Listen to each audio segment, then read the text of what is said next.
Hello, everyone. Hello, hello. Hi.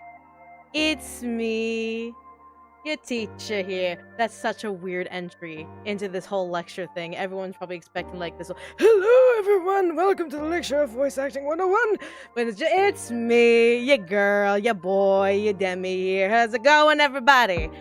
So hi. For those of you who are wondering what the heck is going on, if you're a regular here in the world of fiction, there's been a bit of a change for today. Today's a little more professional, a little more serious, a little more for the peeps who are wanting to learn voice acting. So today is a voice acting lecture, voice acting 101 as it were. So please forgive that you don't see the chat. Please forgive that you don't see all of the embellishments. We are currently within the whole teaching space that I kind of live and resort in. So if you don't know, today is a voice acting 101 class. It is a bare bone basic how to act and how to actually sound like a voice actor who knows what they're doing type of lecture. If you are a regular here in the world of fiction, I apologize, but we'll get to games another day. But today is for the voice actors, which, by the way, if you're in chat, go ahead and either like say hi or hello if you're here to learn. If you're not here to learn, it's completely fine. If you're here to watch me like goof off and try and attempt to be a teacher when I'm the biggest gremlin in the voice acting community, it's completely fine. I just genuinely want to know who's here for the acting. Should I use a pen or pencil for notes? I would say pencil because you never know if you want to erase it and like make a little different kind of note. Because pen would be kind of very odd if you can erase it, because then why is it called a pen and not a pencil? Hello.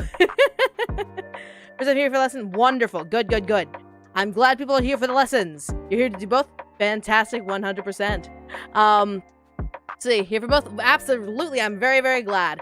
I have also a couple of students who are hiding in the shadows. I won't call you all out, but you know who you are. Hope you're listening in. Hope you pay attention. Being serious. The students that I'm talking to specifically, these notes will definitely be a benefit to you. If you have any questions specifically, you know how to contact me. But otherwise, everyone else, this is a lecture. So this is going to be me talking at you, talking to you. So I will not be able to like interact with chat much until the very, very end when there's a Q&A. But otherwise, I literally have an entire PowerPoint planned. You want to see it? You want to see the PowerPoint now? I think y'all want to see the PowerPoint now. So let's not waste any more time. I already made you wait 10 minutes. Might as well get you all in here now. All right, so is it the button will press? Oh, the button's not pressing. Great. Oh, great. The button's not pressing. Great. We love technical difficulties, but it's all good. So, voice acting 101, aka your free acting lesson because classes are expensive and typically landlocked to specific states and cities in America. Because God loves capitalism for some reason. But anyways, question. I'm taking questions at the end. Will this lecture be available to watch later? Yes, 100%. It will be available to watch on YouTube later. Anyways, no more questions. Questions till the very end. If you have a question, wait till the very end, because maybe your question is answered here, maybe not. Who knows? But yeah, this is voice acting 101. So as you can see, there is a 101 in the title. Do not expect me to give you the secrets of life. I am here to help you either polish your skills or give you skills that you did not have before to make you a better actor. Because as someone who's listened to thousands upon thousands of actors, I guarantee you these notes that I'm going to give you will make you better than 80% of them. So yeah, have fun with that knowledge. So, and like I said, if you can't stay, this will be available on YouTube. So if you're on Twitch, you'll find it on YouTube, I promise, because there's a limitation of time on the Twitch side of things. So, but anyways, it's, yeah, for free, by the way. I'm not gonna make you pay for this. No, like, if you're asking, like, where do I pay my $25 for a lesson, it's non-existent. This is free. This is absolutely free. All right, so for those of you who do not know who the heck I am, who are here, like, out of the recommendation on Twitch or on Twitter or on YouTube or, like, things like that, if you don't know who I am, allow me to introduce myself. My name is Michaela Laws. I am a multi-award-winning ADR director. It's weird for me to say it, but I think at this point, with multiple awards under my belt, I think I know what I'm doing. I am an ADR director, mostly known for Fire in His Fingertips Seasons 1 and 2, as well as Game World Reincarnation from Ascended Animations. We had recently won multiple Telly Awards, and also I was an assistant director for Titan's Bride. So I think I have some leeway to say I think I know what I'm doing in terms of directing actors.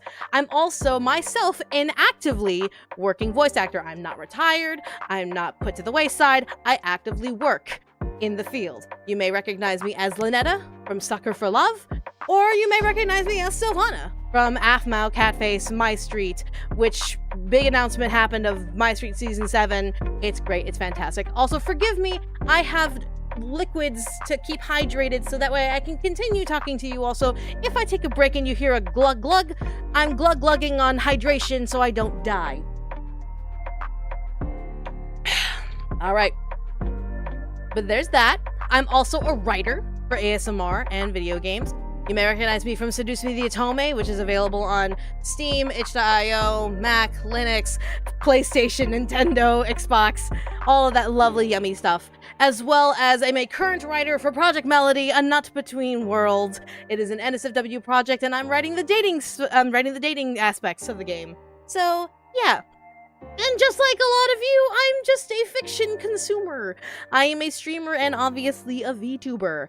So, not only am I directing actors to making sure they do their job, not only am I an actor who knows how to do their job, not only am I writing the things that the actors say for their job, I also consume the media that the voice actors produce in their job. So, with all of these four factions, I think I have a little bit of leeway to say I qualified to teach you.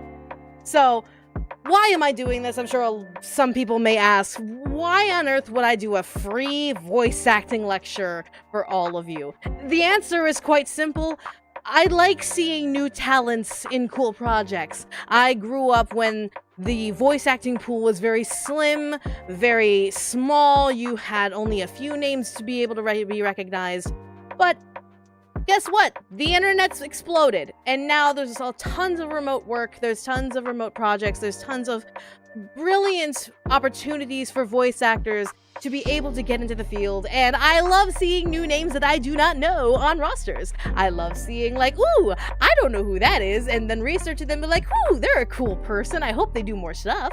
And I'm just one of those people that I'm old enough to be able to understand the need for diversity in voice acting, but also watching people grow is kind of a love of mine. I've watched a lot of my friends grow alongside me, from like these little baby VAs all the way to now they're voicing in anime and video games, some in movies, and it's like, it's really, really cool to watch. So I like this stuff.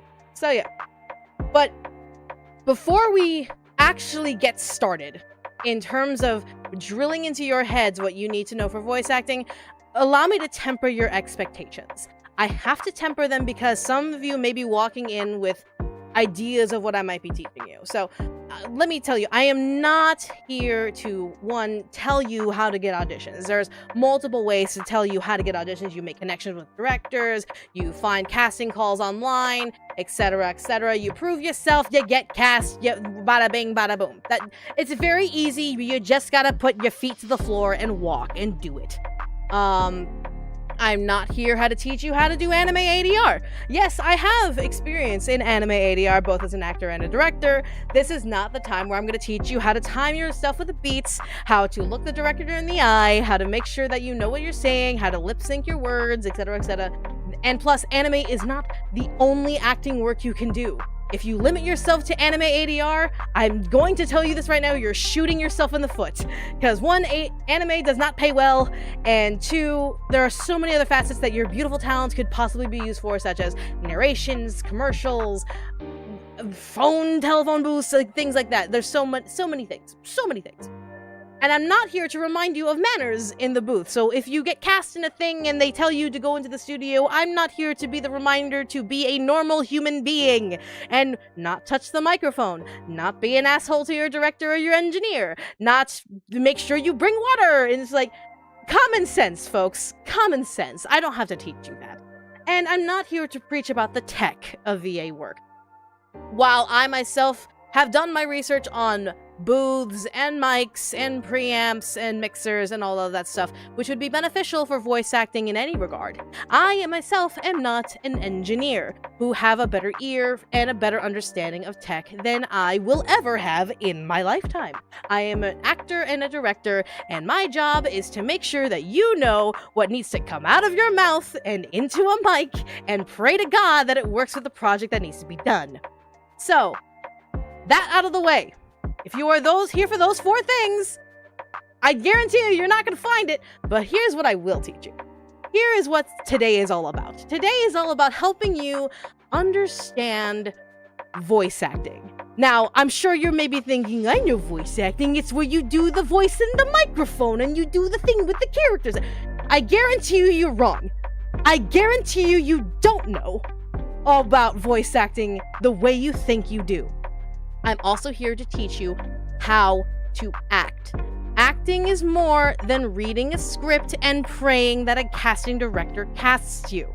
I am here to make sure that when you go into an audition and you audition for a director, you are the one they want to cast versus everyone else, with these tips that I'm going to teach you.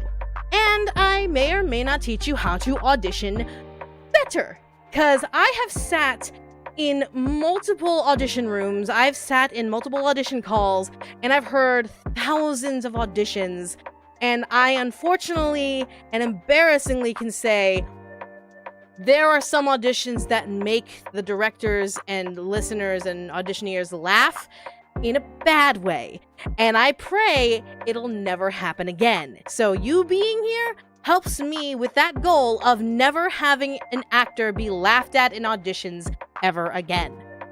So, and there may be some extra tips here and there, but you can use that no matter what you were going into, whether it be stage acting, film acting, voice acting, acting a fool up in here, whatever the case may be, you may find some extra tips.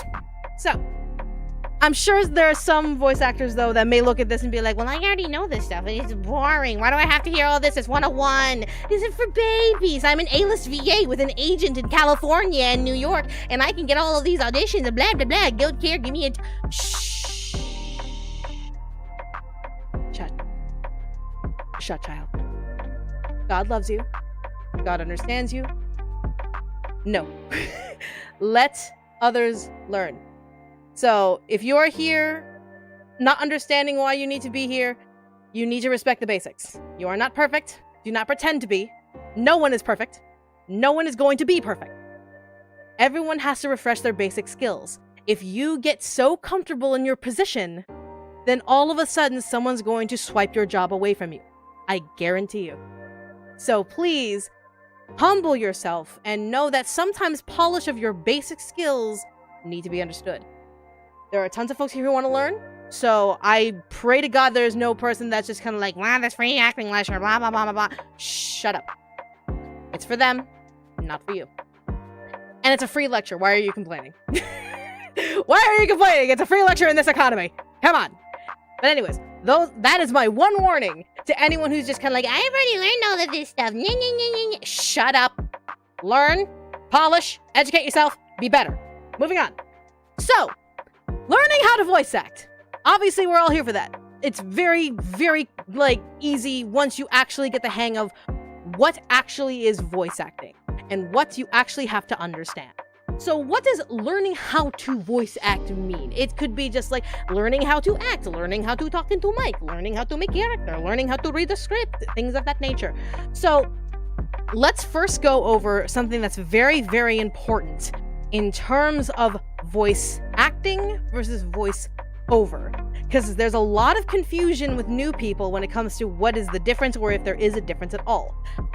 It's basically a rectangle to square equation. So voice over is the umbrella term. Essentially, this is your rectangle in terms of definition. This is your narrations, commercials, characters. This is your audiobooks. This is your radio places. This is all of those little fun things that don't necessarily require acting, maybe, possibly. You're not necessarily going to have a voice actor acting out like your call has been forwarded to an automated voice message system. You're not necessarily gonna have an actor like act out like your call is automatically on this, whatever. It's not gonna happen. So voiceover doesn't necessarily require acting. It's just the umbrella term for audio recording using voice for a digital medium or some sort of medium to give out information. This could be newscasting. This could be podcasts. This could be little like radio plays. It could be literally anything that uses your voice.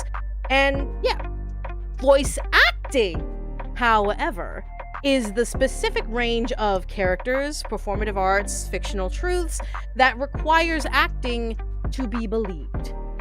It would basically require you to have that knowledge and that skill to be believed as a character, so that way a listener can be immersed and understand the story, understand the characters, understand what's going on in a fictitious sense. So this is where you're gonna get all your radio plays. This is where you're gonna get your ASMRs. This is where you're going to get all of your fun like anime and like video game stuff. This is where voice acting would go. This is the square of the equation. Again, visual aid right here for those, and I don't have a key jingle, but visual aid.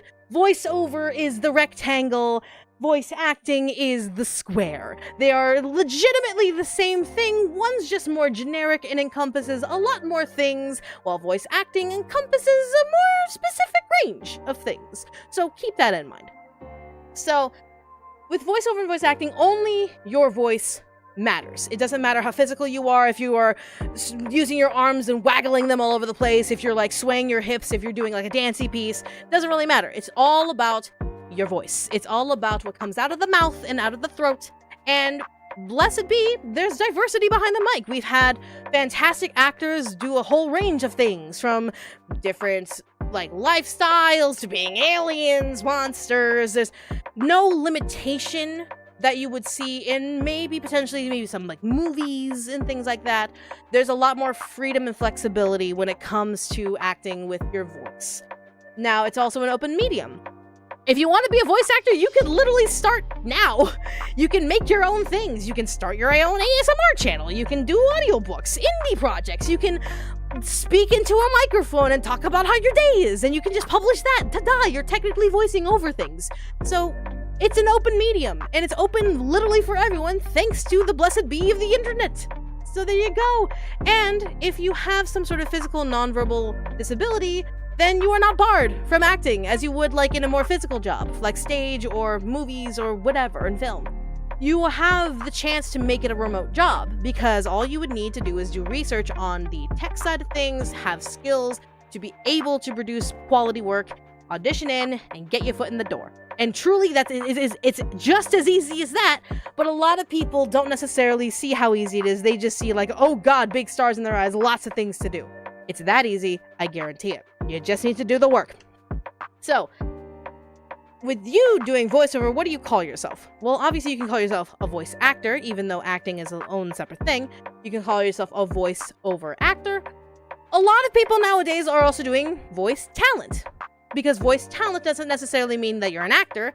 It could be like you get called to do a lot of commercial work or a lot of like phone bank stuff, and you could be like, hey, I'm a voice talent, because you don't necessarily have to flaunt like acting ability. You can just be like, I'm very good at being heard and people like the sound of my voice, and so you should hire me because I'm good at thingies.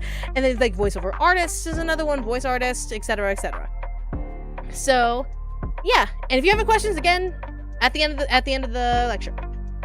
So I'm sure a lot of people are thinking like, what do voice actors actually do once like you get a job, or like how do you get a job and all that stuff? Well, you typically think they get in the booth, they read the script, they get yelled at by the director, aka me, they read the script again in tears because I yelled at them, they get out of the booth, they get paid, and then they go to conventions. That's what a lot of people think, because we all see these actors get these jobs, and we all have questions like, oh gosh, how do you get these auditions? How do you get your foot in the door? How do you do the thing? How do you do the thing inside of the booth? And it's not this easy. It's easy enough to like make your way in, like I said before, but it's not as easy as getting in the booth, reading the script, getting out, getting paid, and going to conventions. There's a lot more to it than that. Basically, you train up your vocal skills, whether it be through warm-ups, whether it be through practicing rhymes and rhythms, making sure you know your voice, accentuate yourself with your voice, be able to know your limitations, know where you stand on casting and character work and etc., where you want to go in your life, etc. You make connections, whether it be through acting classes or being online, social-wise, supporting each other, going to like these lectures and all that stuff, and talking amongst each other. You impress directors with your auditions because you're so freaking cool, and you are going to listen to everything I say in this lecture to impress the directors in the auditions. And you get in the booth after you get cast because you're that cool. You get your script, you read your lines, depending on whether you act them out or you just read them out as like a newscast or things like that. You work with the director and the engineer to make sure you have the perfect takes that you can produce out to the public, because we all are literally just trying to produce good shit. You do the lines again for the safety, because digital work sometimes likes to be fucky. You get out, you get paid, and then you pray that a convention invites you as a guest, because surprise, surprise, voice actors, voice talents, we have to be invited. We don't get to be like, hey, convention XYZ, I'm this cool voice actor with ABC on my resume, you should invite me. We don't do that. Basically, conventions have to invite us because we are vampires.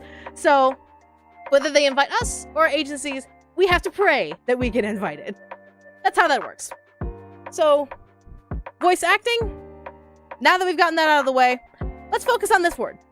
The bottom word. I hope we all see it. The bottom word. Because a lot of new actors and a lot of new talents that go into voice acting forget the second word exists. They read the script and they turn in their lines and assume that's the best they can give. And then I yell at them lovingly and tell them that I don't believe them. If I tell you I don't believe you, I guarantee the directors that you work with in the future will also tell you they don't believe you. I am one of those hard asses that will tell you to your face. So let's go ahead and focus on the second part of this job title, shall we? So what is acting? You can ask multiple people what their interpretation of the word acting is. It could be playing pretend and making characters come to life with the song and dance of my creative spirit. They could be 100% the study of characterization and making sure that those characters are enunciated into the real world in one way or another, using acting training and maybe some like physical attributes, maybe some personal experiences, etc., etc. I'm going to dumb this down to one title that I have been preaching for years that has literally gotten lots of actors who worked with me in the door. What is acting? The art of lying. That's it. It's the one, that's it. It's the art of lying. Now, I'm sure some of you may be looking and be like, what do you mean, the art of lying? You can't, what do you mean? Acting is lying? Are we lying to people now? Let me explain and let's go over the facts, shall we? So, characters in acting are not real.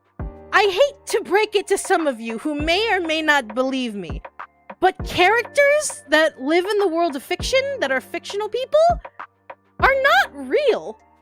So, as actors, we have to somehow make them real. And by doing so, we have to lie. We have to lie through our teeth. We have to lie with our spirit. We have to lie as if if we go to jail, this is what we're going to jail for. We are essentially identity thieves of fictional characters. Because fictional characters automatically think differently than we do. Sure, there may be those one and done movements of like, this character is like me, for real, for real. Sure, there may be once in a blue moon where you get cast in kind of that situation. But 9 times out of 10, you're gonna be cast as a character you're like, what the hell? Why did they cast me as this?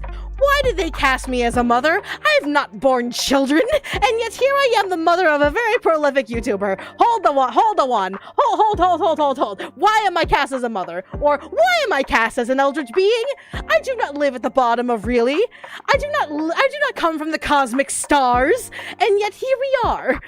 They think very differently because they live different lives. They have different truths than our own. They are separate from ours. So I cannot say that I am indeed a cosmic entity beyond comprehension. I wish I could, but no, I'm a weird half Filipino that lives in the United States, desperately trying to pay back my debt, using the power of voice acting and writing on my side. But I still have to emphasize the character that I voice as the being that she is. If I am in the booth recording as Lynetta, I have to be able to convince everyone that Lynetta, the star spawn, actually exists. Actually is made to be listened to. Because if she wasn't made to be listened to, then why does she exist? Therefore, for people and characters to be heard through our voices, we must lie to everyone. Does that make sense now as to why it is good to be called the art of lying? You have to lie to get people to believe that these characters are worth listening to in one shape, fashion, or form. Pause for a moment as I hydrate. And just let that sink in. Alright, so the art of lying is how you're going to be a better actor than 80% of actors. Because there are actors who literally go into the booth, read the script, go XYZ things for me, and assume that that is the best that they can give.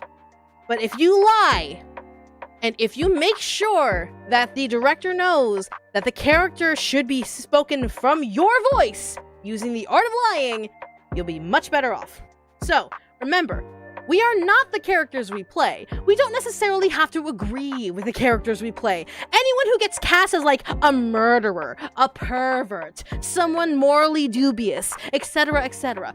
We are not them. You don't have to be them. You don't have to be cast as a murderer and be like, okay, I guess I gotta go murder someone now because I got cast as a murderer. No, you don't have to do that. That's the part of lying. You can lie to make it seem like, oh yeah, I could totally voice this murder. This murderer actually is justified in murdering this person in fictional sense, obviously. But our work is their lives. If the character did not need voice acting, we would not have the job. The job would not be open for us. So it is imperative to know that when we are cast as characters, it's not just a job that pays us money. It is a character who needs our voice to be alive, to be heard, to be empathized with, to be hated, to be the grounds of numerous moral stories, or to be the laughing figure when things hit the fan. So their truth must be portrayed as truth even when they are lies of reality. We do not have to do method acting, but we have to understand the importance that their truth comes from us. So we have to take them seriously, and we have to make sure we do our due diligence to make sure they are heard. So how do you act/lie? You could look at this and be like, Michaela, like, how do I lie? I'm not a good liar. I barely lie when I steal cookies from the cookie jar. I have to be like, oops, it was me. It's like, how does one lie in the essence of acting? Well, the answer is quite simple. You have to answer one question. When you have to dissect a character, when you have to dissect a line, when you have to dissect like how you're going to portray this character, you have one question you must answer. Must. And this is a must. Why? That one word question will literally open doors for you and let you play as an actor. This question right here is the gold, the treasure that you're going to find in the treasure map. Because with the why, it's playtime. It is, you get to have fun. You get to have your little grubby little hands all over the character and be able to determine how to bring them to life. So, thinking about why. Why are they saying what they are saying right now? If there is a character who is like a villain who is going to burn down the world for the person they love, why are they saying what they're saying right now? It could be a situation where the scene calls for this villain starting their burning rampage across the world, and they are told, how could you do this? You've started to burn down this village. These people, they've done nothing. Why are they saying what they're going to say? They can turn around and go, the love of my life is better than all of you. Why would I say that? Why would the villain say that? Because it's truth to them. Because it's the truth. The love of their life is probably, in their eyes, better than an entire village of innocent people.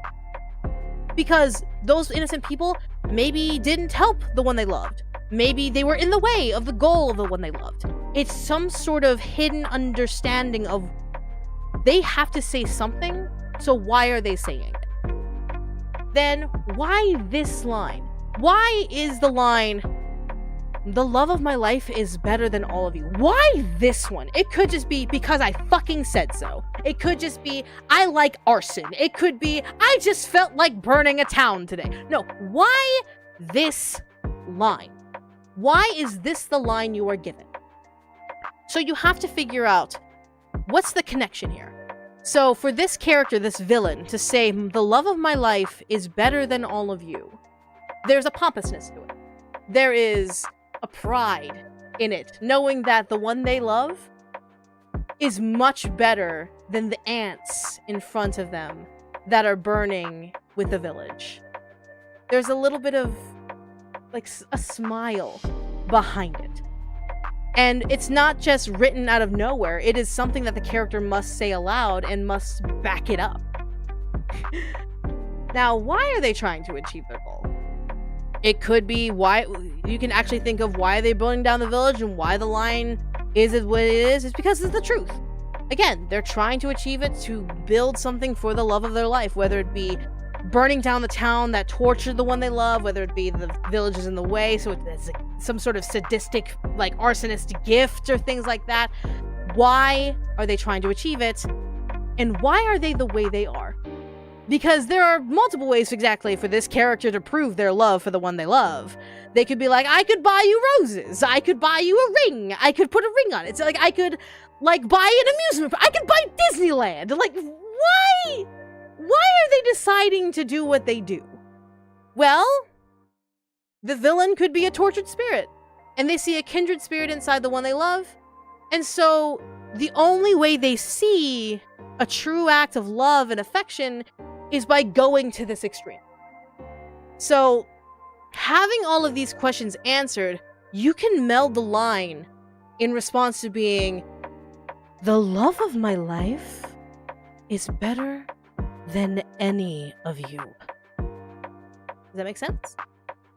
There is a difference between the love of my life is better than any of you. The love of my life is better than any of you. The love of my life is better than any of you. And you can play around with it. That's what the why is. The why is your treasure chest. The why is your weapon. Let it be that. Other things that you want to consider that are not necessarily wise, but can help you really dissect a character and really dissect how to do a line. What is the character's end goal? For example, if we pull this villain again, what's their end goal? Their end goal is to maybe avenge the one they love. Maybe it's to truly sink in their sadism against this village that harmed the one they love. Or maybe it's they want to just see the world burn, and they want to have a reason for doing so for the love of their life, etc., etc. Remember, goals are constantly changing. You don't just have one goal from beginning to end in a project. You don't just have that one stagnant that you're just gonna be willing to die on, maybe. And also multiple goals. It could be, I want to make the love of my life happy and fuck this village because I don't like this village. So it could be multiple goals at the same time, 3, 4, 5. What is the end goal here for this character? How do they plan to achieve their goals? Well, obviously, they're going to burn down a village. So that's one way they can achieve their goal. But of course, there's multiple ways that they could achieve their goal. They could slowly start to rampage across the land, burning villages as they go. They could, once they burn down the village, they raise it back up with the love of their life being the queen of the world or whatever. So having those considerations really accentuates the layers of this character and gives you more things to play with in terms of being an actor. How stubborn are they at this goal? How are they willing to die on this hill of burning down this village? Or is it's a regular Wednesday and I just rolled the dice and I saw burn village for the one I love, and so I'm going to burn village for the one I love? How stubborn and how absolutely zealous are they about it? How deep is this goal for them? And where are they when they're speaking? Because it's one thing to be like in front of a podium dais screaming out to the crowd, "I'm going to burn your village!" versus talking to their confidant advisor and being, "I'm going to burn their village." Where are they speaking? What's the amount of levels in terms of like, are they speaking to someone close? Are they going out into the world? Are they talking to the one they love? Are they talking to their worst enemy? Are they whispering it to themselves as a way of motivation? Think about that. You really have to think about it. And with Y, you get range. Because not only do you get to play with the acting part of it, with voice acting, you get to play with your tones, your voices. Basically, your range in being able to produce sound. So, why does your character speak like this? Is your character a well-spoken, well-educated individual? I'm going to burn your village to the ground. Or are they a chain smoker? It's like, listen, motherfucker, I'm gonna burn your village to the ground. There's different scenarios as to how you can make sound with your mouth.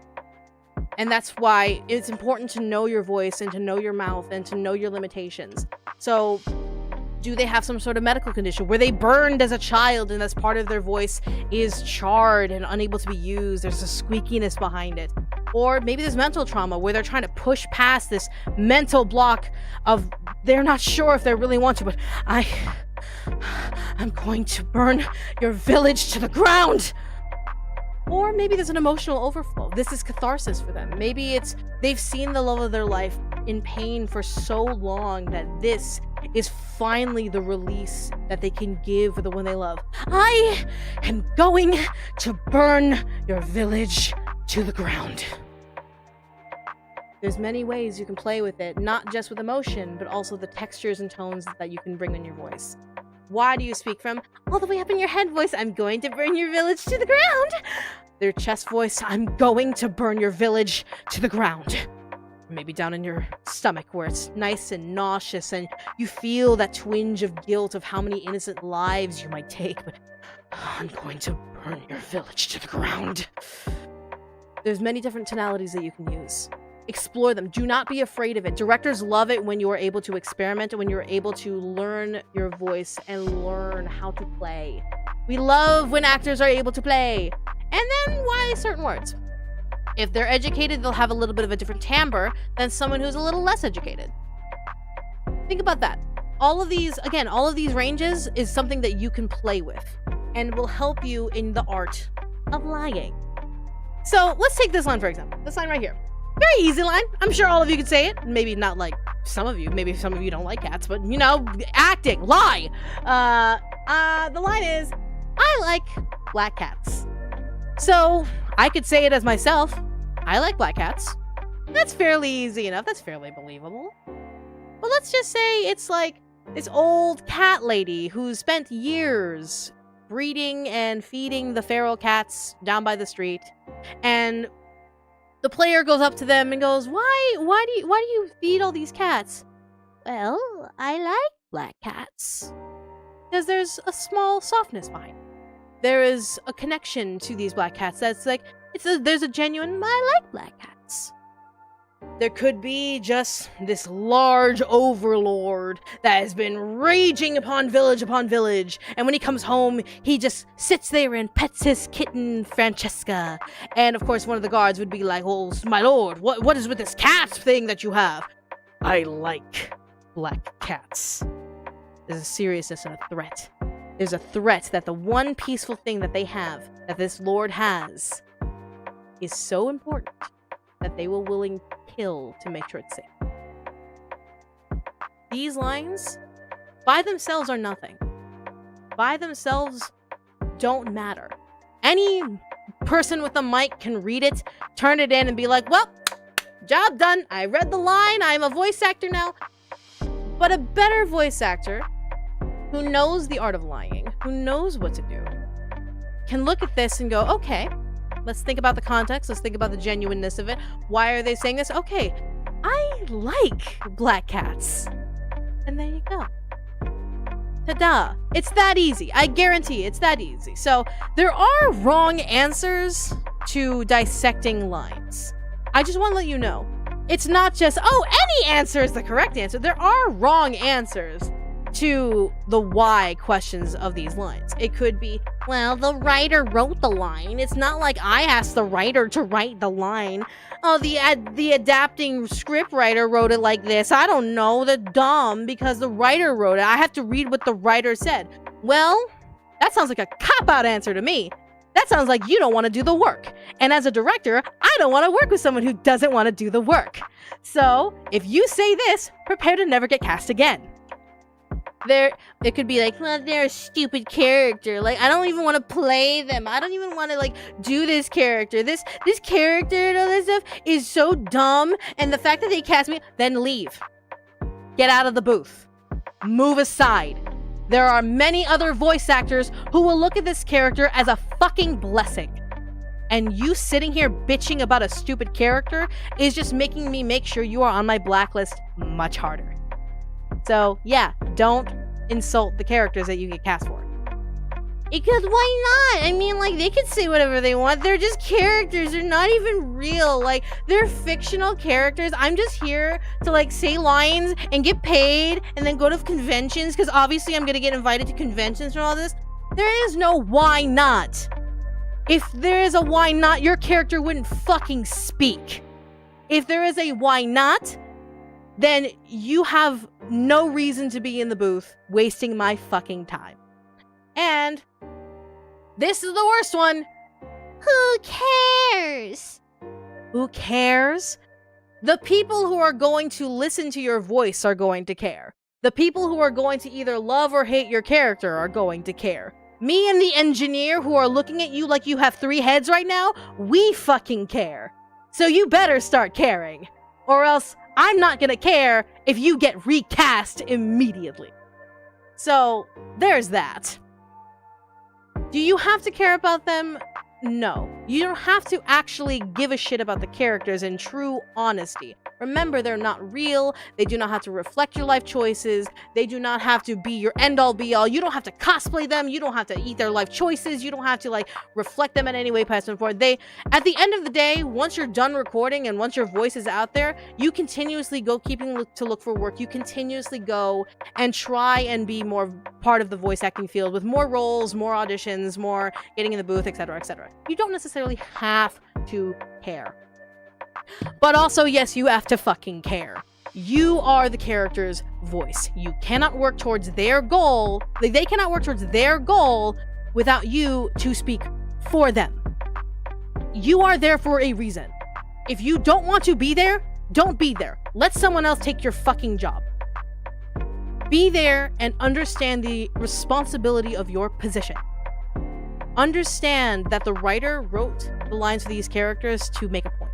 To show off these characters in some shape, fashion, or form. You are lending them your voice. You are telling their truth with your words. Don't fuck it up. Take it seriously. It's not just I'm gonna be so popular that I'm gonna be guard number 3 in this really fantastic anime. It is, okay, the director trusts me enough to be guard number 3 in this anime. They could have literally chosen anyone else. Okay, so guard number 3, let's figure out how we can make sure that you stand out and that you are part of this world and you're not just some throwaway. And boom. Do some people actually respond like this? Yes. There are some voice actors out there that publicly say, like, no, this is a job. This is a job. Like, I don't give a shit about the characters. I don't give a shit. I don't give a shit. I don't give a shit. It's like, and you don't have to, but you should. You should in some regard. Signed, the director, the engineer, and the writer, and the producer, and literally everyone else who is part of the team. So, yeah. Let me be the voice of, hey, take responsibility. So, let's recap. So obviously, voice acting, the acting part is very important.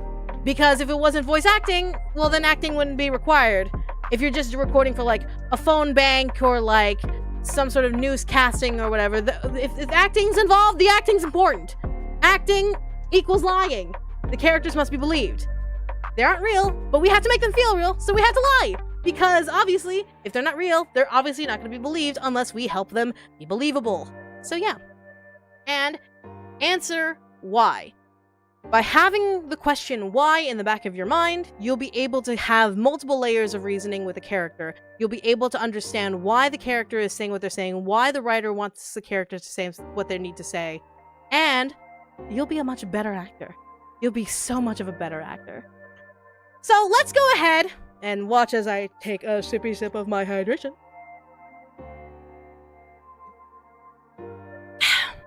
And let's do an example.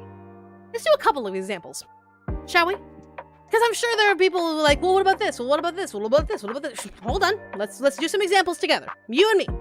You all and me. Let's go. So, some of you may recognize this character. Some of you may not. Who knows? Depends. So, this is Sam, aka Amaris. He is voiced by Alejandro Saab. You may recognize Alejandro Saab as Sayu, the VTuber, but also as, like, multiple other things. In Genshin Impact, Honkai Star Rail, a bunch of anime, a bunch of video games. He's kind of cool. He's kind of cool. I call him my brother. He knows that I call him my brother, and so I'm gonna use his character because I made the character and he just voices him. So let's go ahead and throw a line. So, do not blame this fucking war on us. Okay, so by itself, it's pretty much. I'm sure everyone can kind of get the basic line context of like, do not blame this fucking war on us. That's easy enough. It's like, okay, sure, douchebag. Do not blame this fucking war on us. But let's go ahead and dissect some whys. How can we make this line better? How can we make a more genuine line come out of this line? So let's think about some context here. He's one of 5 princes who ran away from his home. He grew up very angry, violent. He grew up very, like, snarky. He swears up a storm, blah, blah, blah.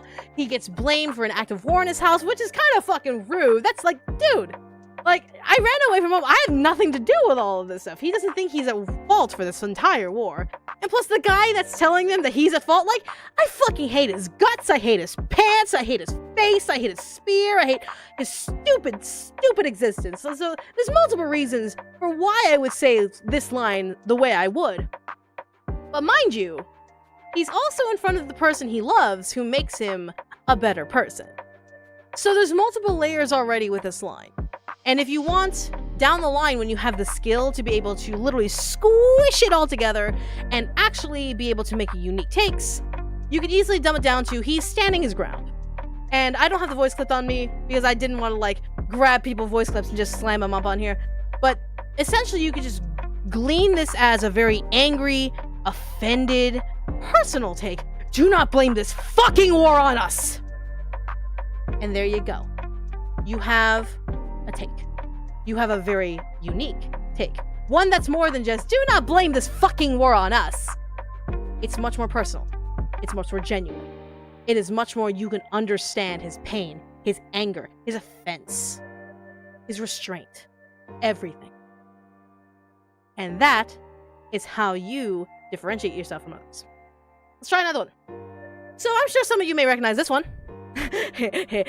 Yeah, I voiced this one.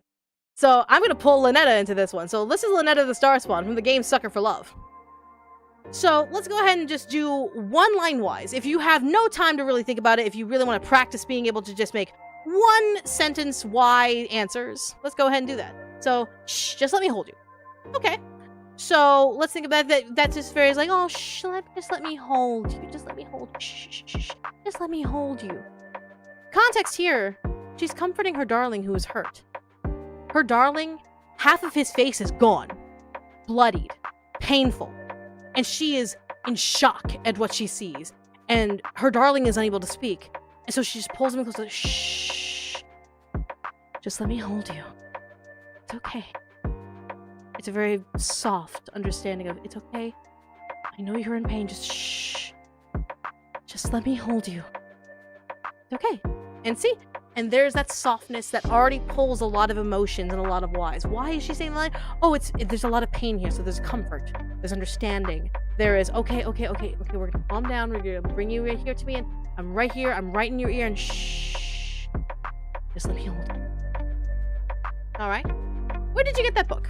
Another very simple line, if you want to just dumb it down to one why. It could be just like, oh, curiosity, where did you get that book? Where did you get that book? Offense, where did you get that book? For Lynetta, she's pleasantly surprised to see her dating book in the hands of Darling. She's never seen Darling before to this point, and to see her book was like, oh, huh, Moo gave you that book? Where did you get that book? There's this curiosity. There's like, huh, interesting. All right, I'm willing to play. Nonsensical lines could even use the question of why as well. No peeking, bye, I love you. But that's obviously one big tangented word with like hyphens all around. And of course, everyone would be like, no peeking, bye, I love you! Like, well, okay, sure, great. There's 2 exclamation marks there, there's screaming, sure, whatever. But she smells bad, and so she's quickly rushing to the shower where Darling shouldn't be peeking in.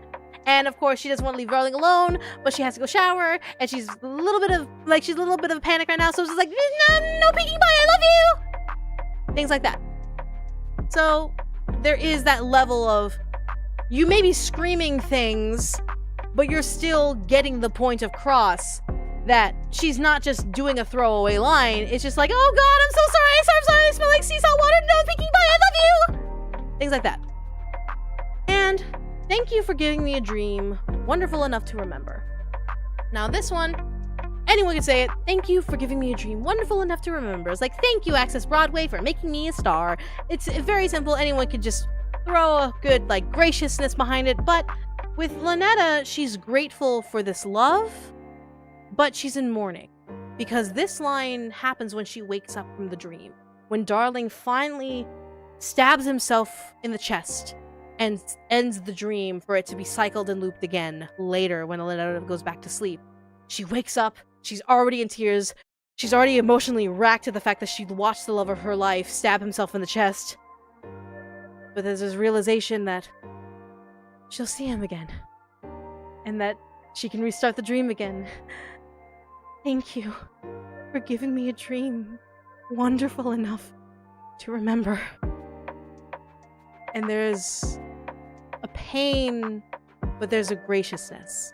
And the fact that their love won't end. Their love continues on every time she goes to sleep. And so there's a level of understanding the balance of sadness and happiness.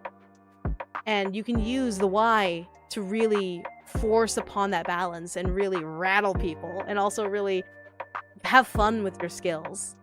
So yeah. Now, I'm sure some people might be asking, well, what if there's a line that's not a line? What if it's a noise? What if it's screaming? You know, as one is. So I'm sure some of you recognize this character. If you don't recognize this character, I am very shocked you're here. I am very surprised that you are here because this is a very prevalent voice actor character. But if you don't know, which is, you know, that's fine. That's Son Goku. Or Goku. Or Kakura. Toriko. Absolutely Toriko. He has many voice actors. So I'm not going to list one. Obviously. What's a Goku? What's a Goku? So, the big question is, what if the line's this? What if that's the line? That's the line right there. What if that's the line? What if he's in the mid of a transformation for a Super Saiyan, and that's literally what the director says. You need to scream into the microphone. Obviously, newbies would be like, oh, well, you just scream into a microphone. Do whatever, because screaming is visceral and everyone can do it if they have the lungs and the microphone and the capability, whatever. But I'm going to tell you, use the why. Why is Goku screaming like this? Because guess what? You don't have to scream when you transform. Sailor Moon proved that. You don't have to be screaming in transformation. So why is it that the character has to scream when they transform? Let's think about the why. So he's powering up his form for battle. Sure, great, fantastic, wonderful. He's doing the power-ups, the whole like, And so obviously we're gonna have some guttural voices there. Depending on the form, depending on which Saiyan form he has, he can manifest it from fury, loss of control. He could be just going from one level of Super Saiyan to another. There could be multiple reasons as to why he's screaming and why it feels different each time he screams. Is it primal? Is it instinctual? Is it guttural? Does it come from the gut like, ah! Does it come from his gut? Does it come from his chest? His throat? Where is that sound coming from on him? Is it painful to manifest? And it could be, because it is his body changing, his aura, his chi, like whatever the case may be for his Super Saiyan form, it could manifest very painfully within his body that he just naturally screams for him. And obviously, take care not to hurt yourself when you scream. There are ways to scream properly and safely, but nonetheless, screaming is painful for the character. So we have to emulate the pain of changing our form from one to another. And there's no thoughts, only focus on the transformation. So with all of these in mind, I'm sure you all can think of an example of a really good Super Saiyan transformation scream. There should be a reason to why he's screaming, or else he could just go, I'm going Super Saiyan! Pff, I am now Super Saiyan! Ta-da! There's a reason why screaming, because I'll just say this. If we didn't have the whys, imagine all of the Super Saiyan transformations sounding like this.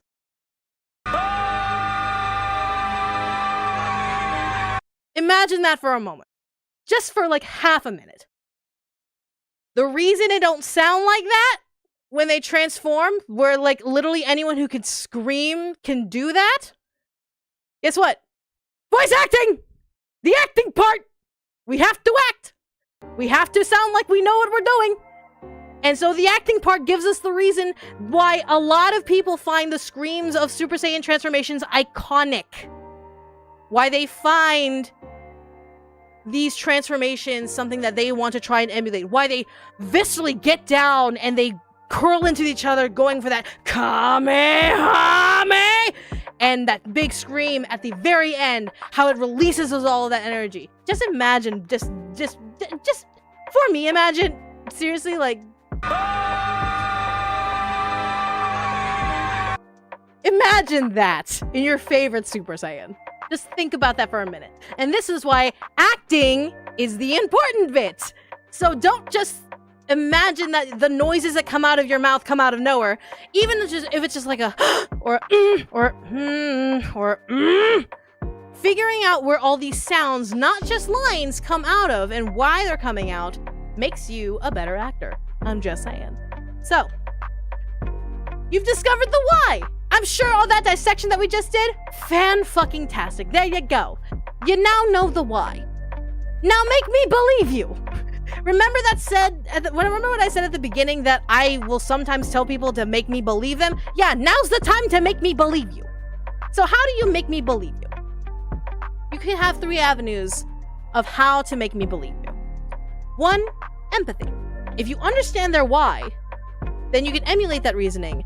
For example, if you really like a certain cola and your character is drinking a cola that you don't necessarily drink, but you understand like, ooh, I like that feeling of the whole, the carbonation goes down my throat and, God, that was so good. You can emulate that and you can absolutely connect in that regard. It's like, yeah, we're both drinking soda. We both know how soda tastes on our tongue. We both like it. And so I can emulate that lie and be like, oh, they liked the way it tastes down their throat? I love the way soda tastes on my throat. And you can have that kind of empathy and making me believe you. But what if there's no emotion? Well, obviously you can use logic. It could be like a doctor or some sort of investigator or some sort of science thing where emotion is put on the back burner and logic must come on the table. Where there could be a strategist who is looking at this big map and going, all right, so if we put our forces to the west, then we will be able to make sure that the east factions will have their free reign, and then we'll go ahead and swipe in from the south and take them by surprise. There's no emotion behind it. It's pure logic. It's pure strategy on making sure that their army is protected and safe. And there's logic in making sure that, okay, this is an educated strategy. So think about it like that. Last Best case scenario, equal comparison. If you are voicing someone that's not like you at all, for example, if you're voicing like a 1,000-tentacled alien from outer space, and you have to be like, I'm going to take over your planet, and I'm going to suck the life force of every being that breathes upon it. Obviously, you are not a 1,000-tentacled monster from outer space that's going to take over the world. I wish that were the case in some cases, but I guarantee that 100% of you are tax-paying individuals who are just trying to survive without needing to go to McDonald's and begging for food. So, we obviously don't have to have that under our belt, but we've had those fantasies. We've had those cautious scenarios in our head, like how would we react if we were indeed a 1,000-tentacled being from outer space wanting to take over the world? Or another example, if you are playing a murderer, and obviously I would hope and pray and knock on wood that no one in here is an actual murderer. At least I hope and pray. So if you get cast as a murderer and you're like, I've never murdered anyone in my life, and sure, you probably have never murdered anyone in your life. You probably murdered a bug, though. You probably murdered a fly. You've probably, like, plucked a plant from the ground, because fuck it. You've probably held a small little, like, spyglass to accentuate the sun onto a bug, because it was fun. Because you were a stupid kid. You can use those scenarios to amplify those feelings. Just imagine that bug getting crushed under your heel and just like, God, it was crawling over my skin and just, I just want to get rid of it and just, I'm gonna kill it. I'm gonna kill it. I'm gonna kill him! And there you go. You have an accentuated emulation of something you've already experienced that may not necessarily be murdering someone, but at least you have that backbone to be like, okay, sure. You can use that as a way to emulate the same kind of feeling. And that, within itself, is also lying. So there you go. You can use these 3 methods to be able to help you really accentuate that idea. Now, there is an emotional spectrum you can play with. Again, there's like emotional intensity. Is it like a mild situation where it's like, I'm gonna go get some popcorn because I'm really, really hungry? Or the extreme, like, oh my God, my stomach is about to fucking murder me. I really need food right now. I'm gonna go get some popcorn, so please just hold me as a place in line. I'll be right back. There's a big intensity that you can play with the same kind of feeling. Is it warm or is it cold? Is it positive? Like, oh my God, I'm really, really proud of you. I'm really excited for you. Or is it negative? Like, fuck, how could you do this to someone? Like, what the fuck is wrong with you? Why would you harm someone like that? What do they possibly have done? There's a warmth and a coldness that you can play around with temperatures in that regard. Is it a truth or is it a lie? Could the character actually be lying? So you're lying about a liar. Could it be like they're in front of a circus stage and being this grand big finale of thank you everyone for coming to our fantastic performance, even though our performance is like continued to break and the big top is actually about to collapse above our heads, but it's completely fine. It's completely fine. Or is it genuine? Is there a genuineness of like they're backstage and like, listen, like that was a really, really rough time that we just had, but I mean, we all somehow managed to pull it through. The tent didn't fall on our heads, and thank God for that. There's also a performance to that as well. And what are the stakes? Is it like a mild stake of like, oh no, if I don't ask Ben to prom, like, oh no, my life's gonna end. Well, okay, sure, whatever. I'll just go ask Johnny anyway. Who cares? Or is there, if I don't ask Ben tonight, then there's a very big chance that Monica might ask him tomorrow, and there's just a lot at stake here, and I really need him to know my feelings, and this may be my last chance. What's the stakes? Is there a risk? Is there a risk to talking to someone? Is there a risk in losing something? Who knows? There is a big fluctuation that you can play with. So let's take some examples. Let's say you're playing a queen and all that stuff, and the line is, spare them, I beg you. The emotional intensity is, she wants to protect her family. So you can lie by remembering how you want to protect your family, whether it be your blood family, found family, whatever. So if they want to protect their family and there's a big desperation and you can tell that this is pleading, begging, and you remember that you can emulate the idea of wanting to protect your family and there's a big danger and spare them, I beg of you. There's a desperation and you can pull it out and emulate that fear, that desperation, that pleading beggingness. Or let's go with a cyborg or a robot. Obviously, cyborgs, robots, some of them may only be able to speak certain things. So, I do not understand. Explain. So, to you and I, it's very much like, I do not understand. Explain. But if it's purely logic, their programming only allows them to say certain things. So they can't say what they want to say. So you're pretty much forced to try and make your point across as a robot. So there's a stiffness. There is some sort of limitation to your brain, to your binary, that you're just, I do not understand. Explain. And there's a coldness behind it because your code does not have the answer, but you cannot accentuate what you want to say. So you're trying to use every asset of your code and your binary to be able to say, I do not understand. Explain. And there's a coldness. And it's still acting.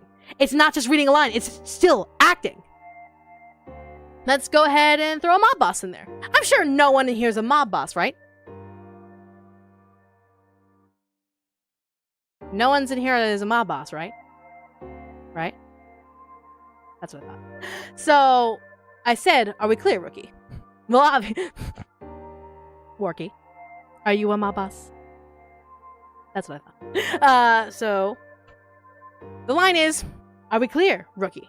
Well, obviously, none of us are in that position where we're like, yeah, Rookie, I said, are we clear, and all that stuff. There could be a very seriousness of the situation where he wants order in his turf. But of course, you don't have turf. You are literally someone who was born in, like, the white side of a city, and you're just, like, surrounded by a bunch of Karens and Chads going like, hi, neighbor, how did you give your fees to the HOA?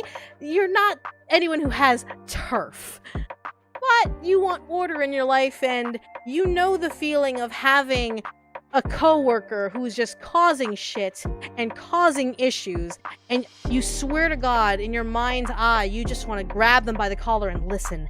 I swear to God, if you screw up this project for me, I'm going to make your life a living hell. I said, are we clear, Rookie? And you have the intensity. There you have the emotion.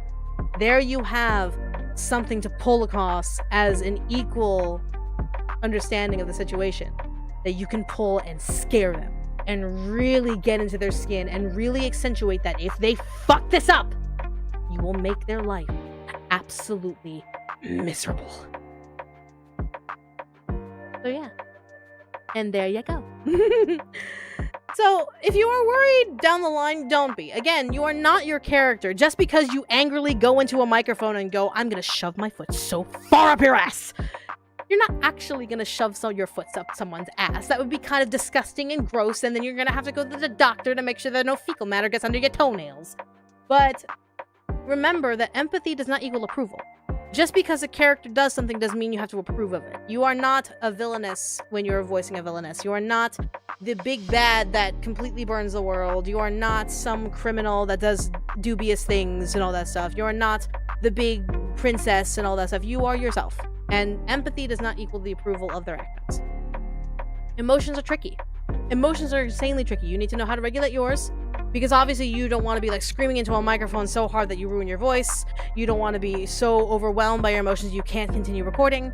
And it is okay to let loose your emotions if the scene and the director calls for it. But knowing that emotions are tricky is one step into making sure you remember that you can control. That you are in control of how much you are willing to do and how much you are willing to put forth. If the scene calls for something personal, you know you have the power to be able to pull back if need be and be like, hey, director, listen, I'm gonna go in, do the thing, but I need to pull back. And it's completely fine as long as you get control of your emotions and you are okay in the end and you can keep going afterward. And most importantly, and a lot of actors forget this, you are still you. You are still you. You are not changing, you are not being forced into the role, blah, blah, blah, blah, blah. You are asked to perform a job, and you are asked to make sure that their truth is given, but once you're out of the booth, once you take off the headphones, put them away very politely, thank your director, thank your engineer, and you walk out, you are you. You can go back to playing the Elden Ring DLC, or maybe later tonight play Final Fantasy XIV Dawn Trail. Like, you are still you. This is just part of the job to which everyone goes through it, and at the end of the day, we are still ourselves. So, let me go ahead and take another sip, sip, sip, sip, sip, sip.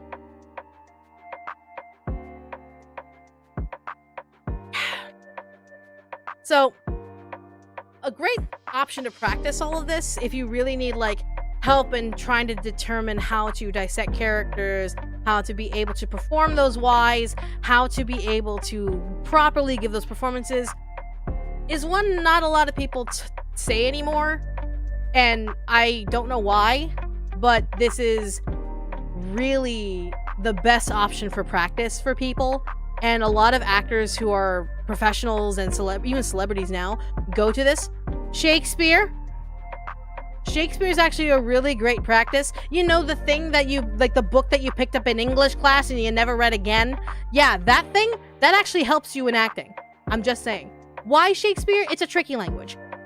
Obviously, thou dost not like care if thou mother tastes like willow berries, or I'm pulling that out of my butt.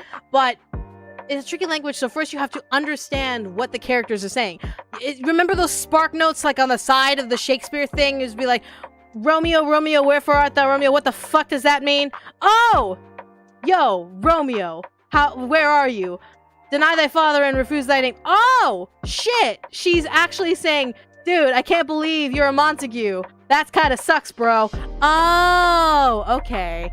So you get to dissect what the characters are saying, and then you get to determine why those characters are saying the things that they're saying. Because if you and I were reading Shakespeare and we looked at it and be like, yo, Juliet, why are you saying palm to palm is holy palmer's kiss? Just say, I want to pray, bro. Just say, I don't want to kiss you, bro. You can understand those nuances, but then you can also understand why, oh, Juliet's playing around and flirting. She could have easily walked away, but no, she says, palm to palm is a holy palmer's kiss. It's like, oh, it's fine, I'm praying. You don't have to kiss me. I'm a very innocent, sweet, innocent soul, tee-hee. Things like that. And there are multiple interpretations of these characters. It's not like Romeo is one strict, I am 18 years old or I am 20 years old in love with Juliet and I would do anything for her. Oh no, I killed her cousin Tybalt. Oh no. It could be, he could be a nice guy who actually is genuinely in love with Juliet and would do anything for her. Or he could be 100% a douchebag and just be like, yo, Juliet, my new Rosalind, I want to hit that. And so you can play it off in many different directions, and each character is different in every single production. There are like thousands upon thousands of interpretations of every single Shakespeare character out there. I guarantee you, if you dissect it and you figure it out one way, probably already done, or it's a new one that a lot of people might like. So let's go ahead and take some examples, for example. I can do words. Taming of the Shrew. This is one of my favorite scenes of all time in Shakespeare. So we have Petruchio here in the hat. He's attempting to woo the shrew Catherine for her sizable dowry. He's obviously going to be very schmarmy, very like, you should marry me, cause ha ha ha ha. But of course, Catherine's like, I don't give a shit about you. I don't give a shit about your hat. I don't give a shit about your body. I don't give a shit about your shoes. I don't care. Get out of my life. And I'm not going to dissect these lines for you. I want you to see if you can determine their whys and their motivations with each other as actors. Because if you can figure it out, you're already one step ahead of a lot of people.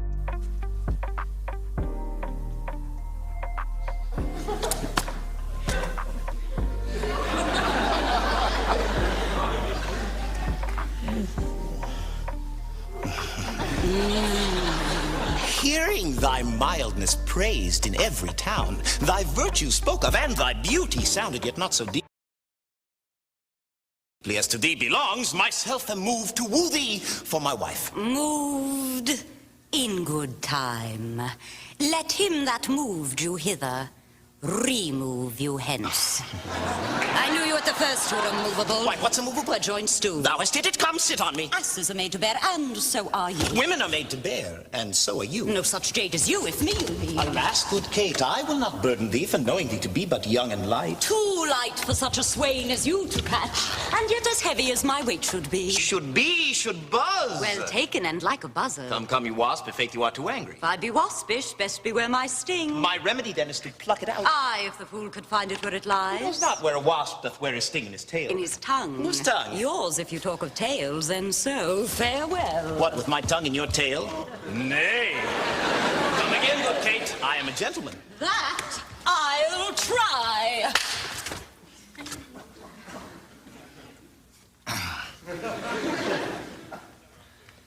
I swear.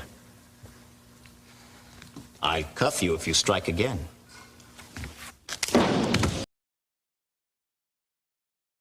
You see what I mean? There's a lot of whys you can see happening without necessarily knowing exactly what they are saying. There's a lot of playfulness between them. She's very hard, very much like a shrew, as she is intended to be, and he is very much playing with fire. So that's where you can find a lot of good whys and a lot of good situations that would really just, without even knowing the language, you can still determine their situation, their relationship, and all of that. Now let's go a little modern. Let's try something a little modern. Romeo and Juliet. I'm sure some of you may recognize this, some of you may not. But this is a more modern take, and so this is more accentuating that you don't have to play the whole, like, Shakespeare is the old English transformation acting, blah, blah, blah, blah, blah. No, they could also be in modern versions. So we have Samson, a follower of the Montague family, insulting Abram, a follower of the Capulet family. Tensions are high, and even when they're screaming at each other, even when they are angry and there's tension, you can hear why they're speaking to each other this way. Because at any point, the Capulets can just leave. At any point, the Montagues can straight up say, go fuck yourselves. But there is a reason, and listen to the whys. I will bite my thumb at them, which is a disgrace to them if they bear it. Huh?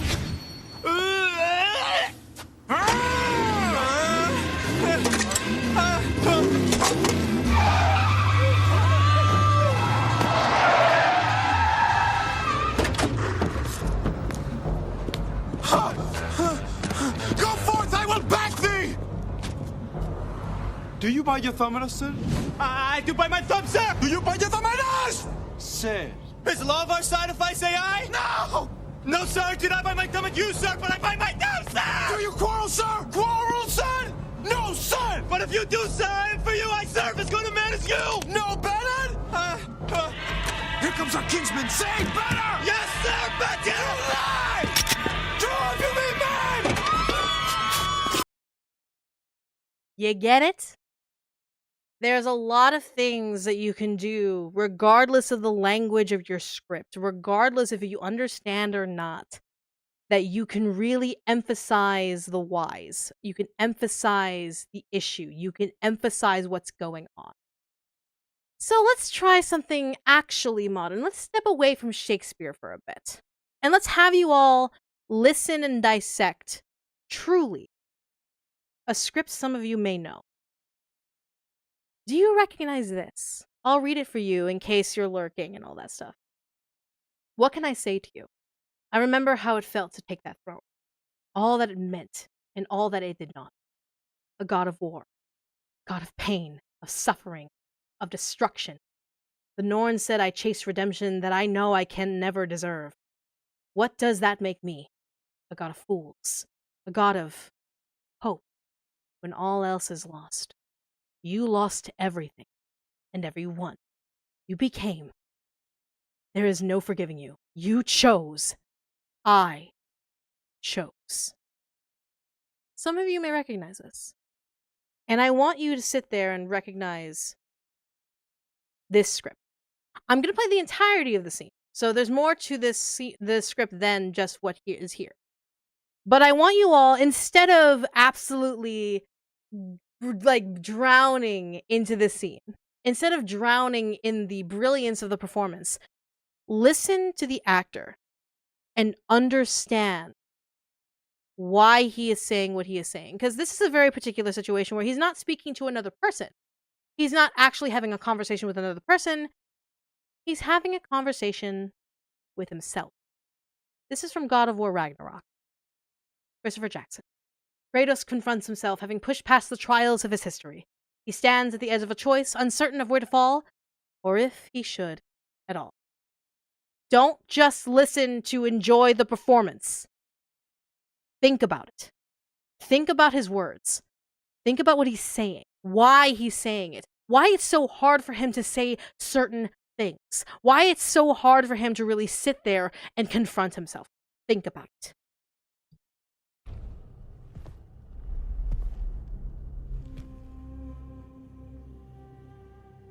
What can I say to you? I remember how it felt to take that throne. All that it meant. And all that it did not. A god of war. God of pain. Of suffering. Of destruction. And no one said I chase redemption that I know I can never deserve. What does that make me? God of fools.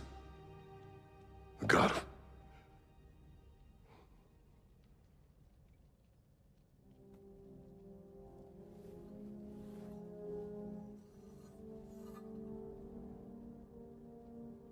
hope. When all else is lost.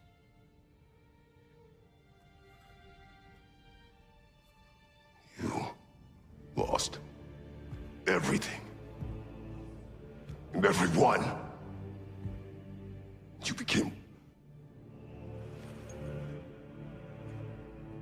There is no forgiving you. You chose!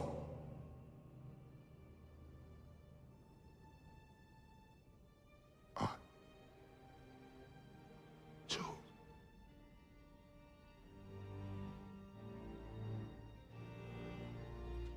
But now... should I, this same man, should I sit, take, proclaim, lead, place myself in service?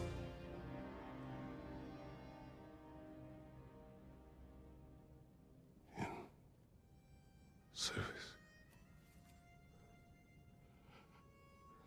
Should I lose everything and everyone? There's to be enough left inside so that I do not become you.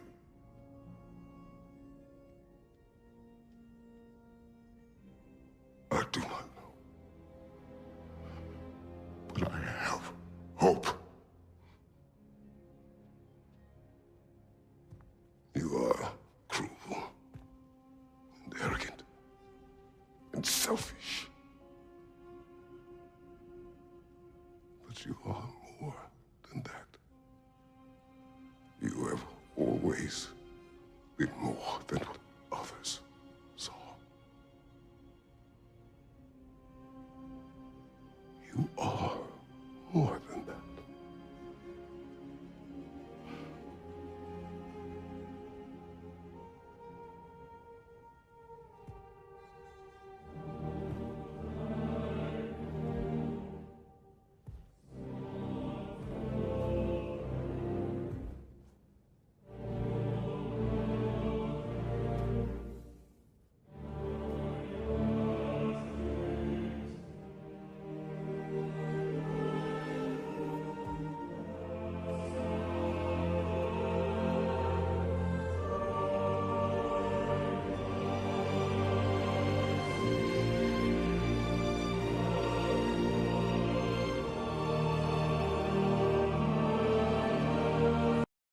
There would have been people mad at me if I didn't play the entire scene, so forgive if that was long.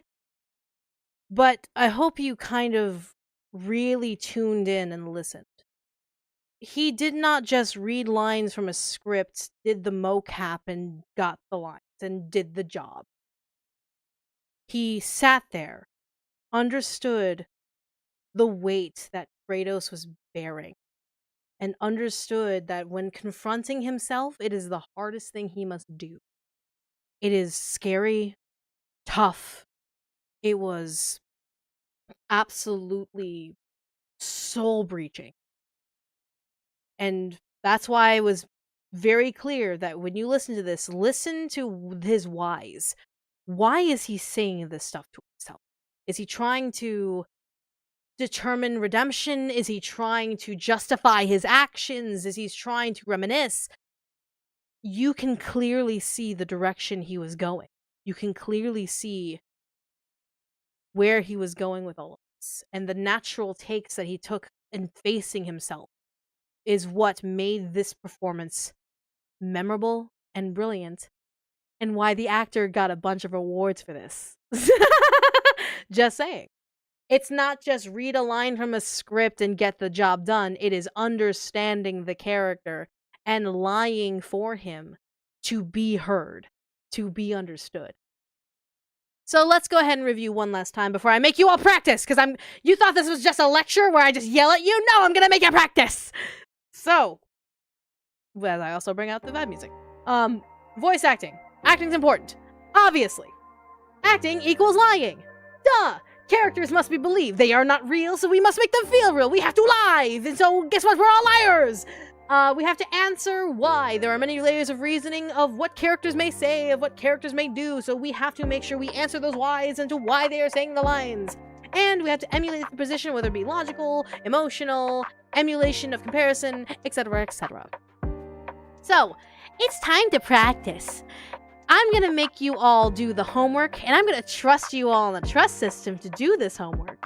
And we're gonna do it all together, okay? We're gonna do it all together. You understand? We're gonna do it all together. So I'm gonna give you 3 lines and 3 different interpretations of these lines. And I want you to see if you can even convince yourself that you can do the lines and you can lie and you can emulate these characters.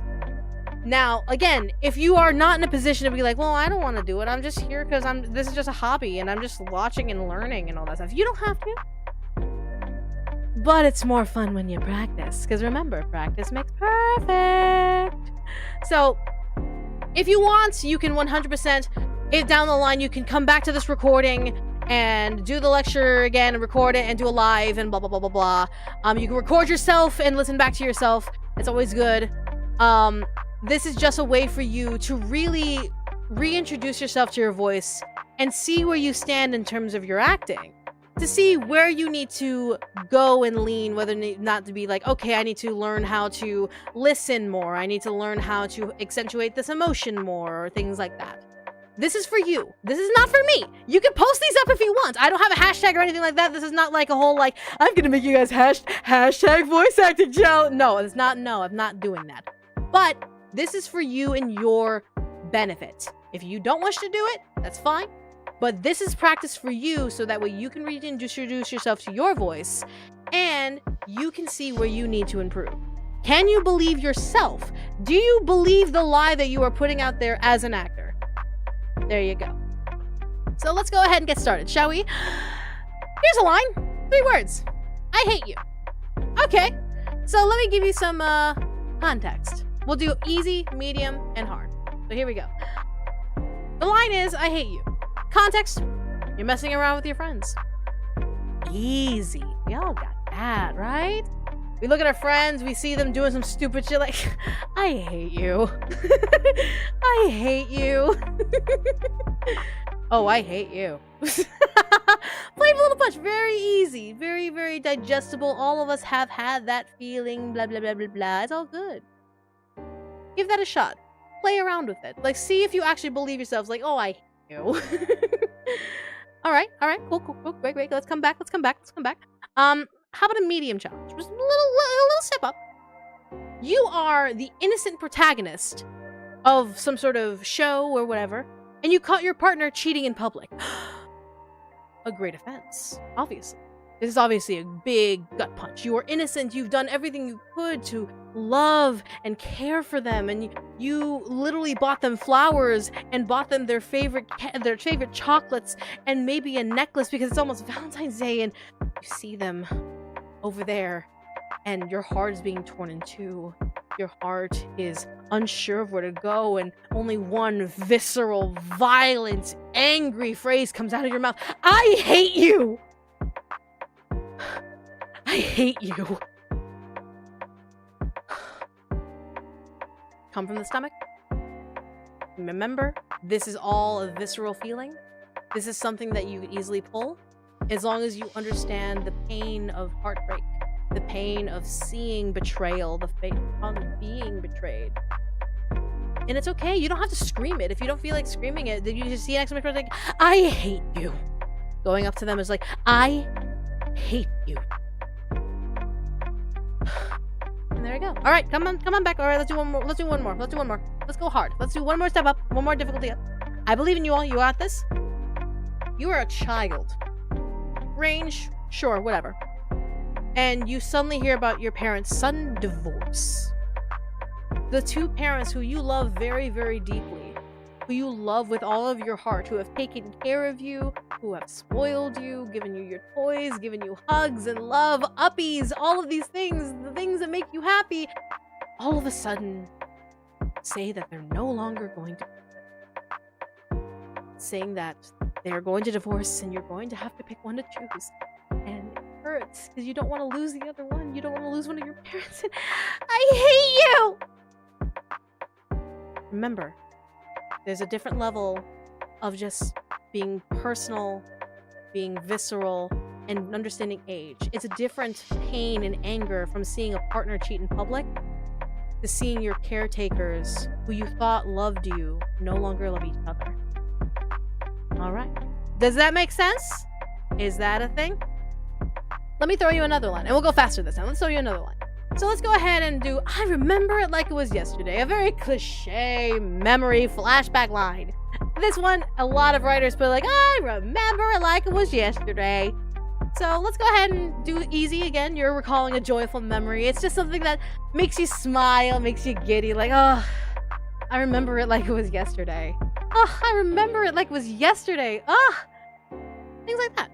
Easy peasy, lemon squeezy. Let's go a little harder now. So you are much older, well within your years, probably reaching like 50, 60, 70, 80. And you're trying not to remember something embarrassing like, oh gosh, I walked in on my son as he was looking up those porn sites. Oh, I remember it like it was yesterday. Oh, I remember it like it was yesterday. Sunny. Easy peasy. That's a little bit more of a medium take. Absolutely. Let's go ahead and come back one more. Let's do a little hard. And you're the comedic side character, mourning the loss of something through a memory. You've always been the person that makes people laugh, makes people smile, makes people forget their own feelings, but you yourself are human too. You yourself have felt a painful loss, and you wish you could smile through it, but you know that not everything is sunshine and roses, and I remember it like it was yesterday. I remember it like it was yesterday. Yeah. All right. I'm gonna make you do one more. I'll make you all do one more. Come on back to me. Come on back to me. All right. You really don't know anything, do you? Very simple. It's just like, this is a throwaway little jokey, little like poke the bear kind of line. Your friend can't solve a basic math equation. You're watching them struggle to actually add 2 + 2 to equal a fish. And you're just laughing. You're looking at them. You're like, really? They went through high school? They went through education? You know, you are late, mi amor. But you're looking at them going, you really don't know anything, do you? You really don't know anything, do you? All right, pull on back. Let's do one medium. So you are the bully and your victim did not know about their partner's infidelity. You are watching a sadistic little show of them crying their eyes out, of them absolutely boo-hoo, oh, woe is me, my partner cheated on me, when literally everyone else around them knew that their partner was a little bit of a whore. So of course you're laughing, you're like, you really don't know anything, do you? You really don't know anything, do you? There's a bit of a schmarminess in there. There's a little bit of a pridefulness in there. There you go. Let's pull you back. Let's pull you back. One last one. This is your last one. This is the last time for practice.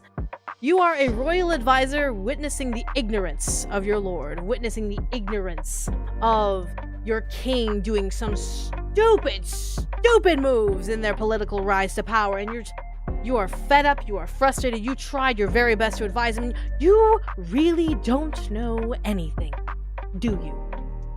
You really don't know anything, do you? And there you go. All right, practice over. Practice over. We're done. We're done practicing. How did you do? And be honest with yourself. How do you think you did? You can 100% lie to yourself, but I would suggest not lying to yourself so that way you can become a better actor, that you can become a better voice actor, and you can be a better liar in terms of acting. So think about it. Really, really dissect yourself and understand where you are in terms of skill level. Okay? Think about it. So, here's some things that you want to consider, regardless of what your answer is. Whether it be like, I did fantastically, I'm ready to be cast director. Or you're one of those people that's like, you know what? I sat here, I listened to myself, I don't believe myself, I think I could do better. I think that I could absolutely be better at polishing my craft, better at polishing my lie, better at polishing and understanding the whys of my character. Oh, first Forky with 100, thank you so much. And also William with the 200, thank you very much. And these are bits. Sorry, I should say bits. But things to consider. If you're having trouble really trying to grasp into lying, to grasp into really trying to be believable, really trying to be believed, play pretend. It's okay. We can revert back to kids for a little bit when we all pretended that we were doctors with like 1,000,000 needles in our bags and being like, I'm gonna give you a shot now. You can play pretend and be able to play around with the flexibility of like, okay, if I was a doctor and I was in the middle of a field, like, okay, sure, like there's a patient in front of me, like, listen, patient, okay, great. And you can continue to just play that pretend and pretend to be in that position. That'll help with you trying to emphasize the character. And then practice, practice, practice. I cannot enunciate how much practice is important. Even if it's just Even if it's just grabbing a monologue from Shakespeare, grabbing a monologue from a play, grabbing your favorite movie line, grabbing an anime scene and being like, I like this character from this anime, I'm going to try and practice their monologue. Obviously, don't post it because you're not the character. But like, taking something and reading it and seeing if you can yourself, if it was $200, it wouldn't be extremely fair. But trying to read off that line and trying to see if you can believably say, okay, this character needs to be heard in this specific way, needs to have their goal this specific way, and their why is this, so can I emulate that with my own voice? And practicing helps a lot down the line. People watching also helps, so you can go outside. This is where I tell you to touch grass. Go touch grass. Go to a cafe, go to a park, and don't just like stare at people. Yeah, like don't go staring at people. That's kind of weird. Staring at people's a little weird. But you go outside and go to a cafe, go to like a park, go to like, even if you don't like, I can't go outside, watch some TV. Watch like some news, some podcasts, some all that stuff. Listen how people talk. Listen how conversations happen. See how the range of emotions happens with each individual person. You'll see a more diverse spectrum of how people get angry. You'll see like the angry Karen, why didn't you put sugar in my latte? How dare you? I'm gonna call the management. I'm gonna call the corporate, blah, blah, blah, blah, blah. Versus someone who's actually angry about the fact that they're about to lose their job and they're just, if only Bob would just get off of my shoulder. I really just need to focus on it, and him hovering over me is literally the worst feeling in the world. You can do all of that and watch people engage reactions, and you can pull from those and be like, okay, so I can pull this kind of anger, I can pull this kind of sadness, I can pull this kind of laughter, I can pull this kind of thing. You can pull so many things and add them to your repertoire to practice and learn. And then, one thing I always tell actors that at least reach out to me in terms of voice acting, reintroduce yourself to yourself.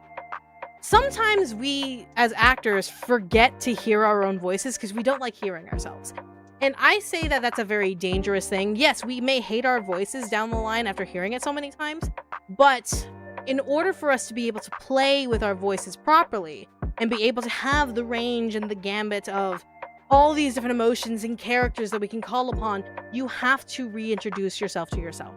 You have to learn your voice. Where can your sound come from? Your head, your chest, your gut, your throat, the type of texture that you can throw onto it, things of that nature. And you can experiment very safely, because obviously there are ways to do it safely. And one thing I must emphasize for all of you, failure is okay. Failure is absolutely okay. It's fine if you're not perfect. There is no single voice actor in the world that is perfect. I will die on that hill.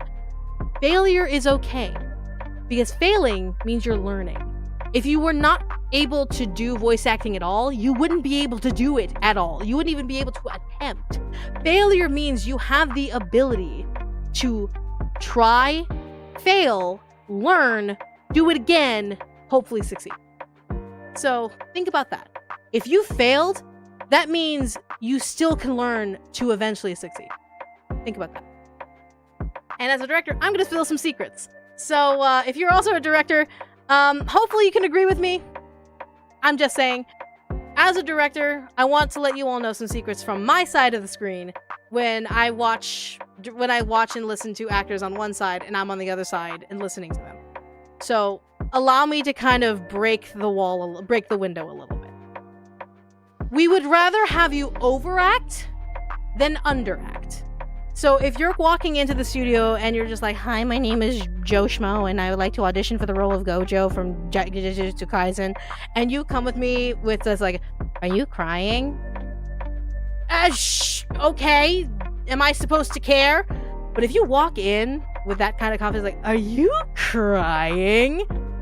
Okay, I can work with that. I can reel it in a little bit. I can like polish it, like hammer it a little bit to make it a perfect polish. And then all of a sudden here, are you crying? There you go. I can pull an overactor and make them a better actor rather than trying to pull teeth from someone who's underacting. It's more to work with in the booth if you can overact. Don't rely on it to get cast in things, because obviously it's like, no, you don't want to rely on overacting. But we would rather you give more energy than less energy in auditions or in the booth. Make more, that way we can perfect it. It's not like cooking where if you add too much salt, it's inedible. No, you handing us something that has a lot of flavor, we can mellow it down with milk or water. Think about that. Nothing in the booth is personal. So a lot of people tend to get very nervous around directors, be like, oh god, I really want to impress this director. I don't know if my skill is good enough. I don't even know if I really want to be able to handle it. Oh god, how am I going to handle this role? Trust me. It's fine. We are just as stressed as you are. Our jobs are literally the same. Nothing is personal. Nothing that we say in the booth is personal at you. We promise. If we ask you for a bunch of repeat takes on a line, it's not because you're bad. Sometimes it's because it's just not fitting in the scene. Sometimes it's not catching on the mic. Sometimes the engineer's fucking around and like we look at each other and go, ha, let's do that take seriously this time. Or the engineer looks at me and goes, hey, listen, stop fucking around and give them a proper take. It's like, okay, I'm sorry. Let me get the actor to do a proper take. And we're fucking around. It's not personal. Do not take repeat takes personally. And if we say, okay, good enough, it's not okay, that's the best you can do. That is, okay, that's gonna work for now, and that's going to be how it is, because I swear to God, if we do this 10 more times, I'm literally gonna throw the engineer against the wall and scream. So, like, just repeat takes, not bad. Repeat takes means something's going on, and sometimes we just gotta move on, or else we're all just gonna go nuts. And as an actor, when you're on that side of the window, when you're on that side of the booth, and I'm on the other side of the booth, sometimes I can pick up on cues of whether or not your voice is breaking, whether or not your voice is exhausted, whether or not you are emotionally compromised. please speak up. Speak up to us. I'm probably looking over the engineer's shoulder going, okay, so how is this looking? How is the audio forms lining up? Like, is everything okay? I'm not having to look up and being like, oh shit, my actor is crying. Are you okay? Please speak up if you are injured, if you are thirsty, if you overstretched your voice, be like, hey, all right, go ahead and take a break. Or if you're thirsty, hey, go ahead and drink some water. We can take a break for right now. If you're confused and lost, like, what the hell is going on in this scene? Can you explain what's going on? Please let us know. As a director, we are supposed to help you. We are supposed to communicate what's going on. We are here to guide you and to help you. And please trust in us. We wish for you to succeed. If you are cast and we don't know you, we still want you to succeed because someone in the casting department trusted you to take on the role. So please let us meld your voice properly and let us help you give the best voice possible and the best performance possible for the line. We are not here to be like, rah, rah, rah, you didn't do the line right, rah, rah, rah, rah, rah, you gotta do the line again, rah, rah, rah, rah, rah. Oh my god, you said he instead of they, and blah, blah, blah. In the script or whatever, is like, we're not here to yell at you. We are here to get the job done, to get the script done, make sure you sound good, make sure the project sounds good, and I guarantee you, we are just as stressed as you are. While you are in the booth going, oh god, how am I gonna perform this? We are on the other side going, oh god, the engineer's looking at me like he wants to kill me. Oh god, the actor looks very uncomfortable. Oh god, the scene is actually very awkward. How do I make sure the scene works out properly? We are just as stressed as you are. Please understand, we just want to do a job. So, now, what happens when you have to act very quickly? Such as, I just got an audition from this really cool agency, they want me to audition, what do I do? Ah! Let me help you. Let me help you. Auditions are a little bit of a beast, and they're a little intimidating, and it's completely fine to feel nervous, but I guarantee you, you are making a monster out of a molehill. So let me guide you through audition process real quick. So when you get an audition sheet, regardless if it's an indie project, a AAA project, what the fuck ever, you're gonna get the character, obviously. You're gonna get some sort of description, personality, relationship, whatever the case may be, and you'll get some form of idea of what the hell you're auditioning for. You're gonna get the lines. Duh! Because if they didn't give you lines, then you need to run away from the project as soon as possible. But if they give you lines, great! You have your lines that you have to record. Fantastic, wonderful. And then you're gonna get basic context. Whether it be like, oh, this person is a doctor. They're saying this to a patient. Or like, it could be you'll get the context in the line, being like, hey, bro, step bro, can you get me out of the washing machine? This is kind of awkward. Things like that. Like, you get basic to complex context of what you get with those lines. Use what you got. Even if it's just a little crumb of information, I guarantee you can pull a Y out of a crumb. I guarantee it. Huh? Exactly. So, let's go ahead and pull an example, for example. This is Dr. Alex Horn. They don't have a voice. It might be you. Who knows? This is your audition process, quote unquote. So this is a very serious doctor with a focus on dissociative identity disorder. So it's a very much a mental type of doctor. They take care of Penelope, who is another character, obviously, with her DID, knowing each alter appeared due to trauma and caused Penelope's amnesia. And look at that! You get one line, so easy, single line. Since we have no clues about your amnesia, we'd have to be delicate in treating it. There aren't any developed medications for memory recall, so trying to regain your memories medically is impossible. Okay! We get one line, that's very easy. So there you go, there's their one line. We're not gonna practice it because practice time is over. But why would they say this? Because obviously we don't have the script in front of us. We don't have the whole story of who this doctor is. Like, how am I supposed to pull a Y out of that? Well, that's pretty easy. You have to take context clues. So obviously they are a doctor. They have a patient. Their patient has amnesia. And so they're giving medical advice. So it's very professional. Since we have no clues about your amnesia, we'd have to be delicate about treating it. There aren't any developed medications for memory recall, so trying to regain your memory medically is impossible. So why this line in particular? Well, obviously they're being cautious about it. They want to be delicate with their patient. They don't want to be like, well, you can't do that. You can't take the medications. Well, sucks to suck. Give me $30 million for the patients and all that stuff. No, they're trying to be very delicate about the situation. They know that this is something very important to their patient. So obviously you can look at this and go, well, since we have no clues about your amnesia, we'd have to be delicate about treating it. This is just a warning. and you're hoping for a natural remedy because, again, as you've stated in the line, trying to regain your memories medically is impossible. So there you go. There's your wines. Done. That's it. I've literally dissected this for you. And I'm pretty sure all of you are smart enough to have been able to dissect all of this. And if not, well, then this is something that you should be practicing. You should be able to find lines and dissect them using your whys. Find the whys. I guarantee the whys are your treasure. The whys are your treasure chests. Find them. Now, what happens if you get an audition where, oh no! There's no picture! Oh god! What do they look like? Oh god, I don't know what the character looks like. Are they femme representing? Are they masculine representing? Are they a child, an elder? Oh god! And they give you bare bone information like they're Taylor Hannigan, they're a detective, they look for a high-low voice. Oh god. They have no accent. And they give you 3 lines like, oh sure, no context, no nothing. I guarantee you'll find the whys here too. So let's go ahead and find the whys in these lines. So why would they say these lines? Let's go over the first line. The first line is, I'm getting close to the perp. I can feel it. Well, obviously, because we know that they are a detective, they are investigating something. So the why is, okay, their why has to be, they're in the midst of talking to themselves. They're in the midst of trying to determine the best way to investigate this scenario. Like, okay, so there's a dead body here. There's a couple of murder weapons here. I'm getting close to the perp. I can feel it.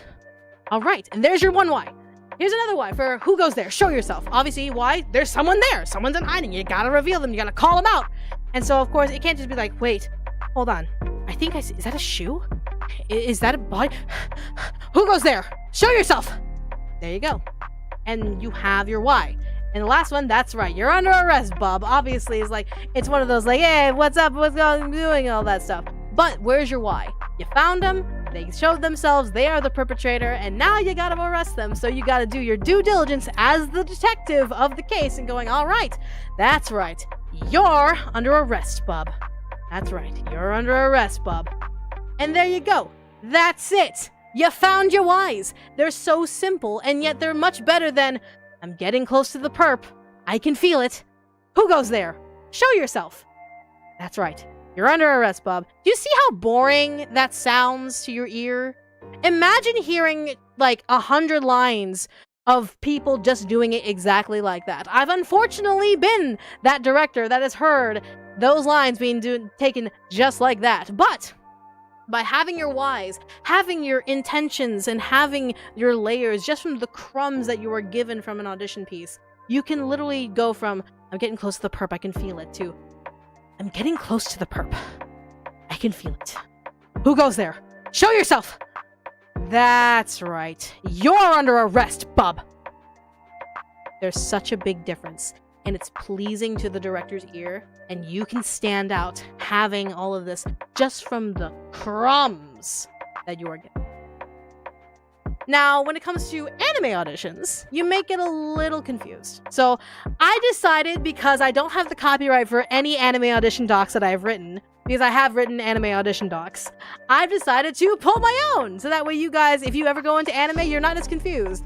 So, of course, you're going to get the character's name, how to pronounce it, description, the voice type, and at the very end of that description, you may get some trigger warnings. You may get some, hey, this character is involved in X, Y, and Z, please be aware, or your character does X, Y, and Z, please be aware, so that way you know what you're auditioning for ahead of time. And then you're going to get this block of weirdness.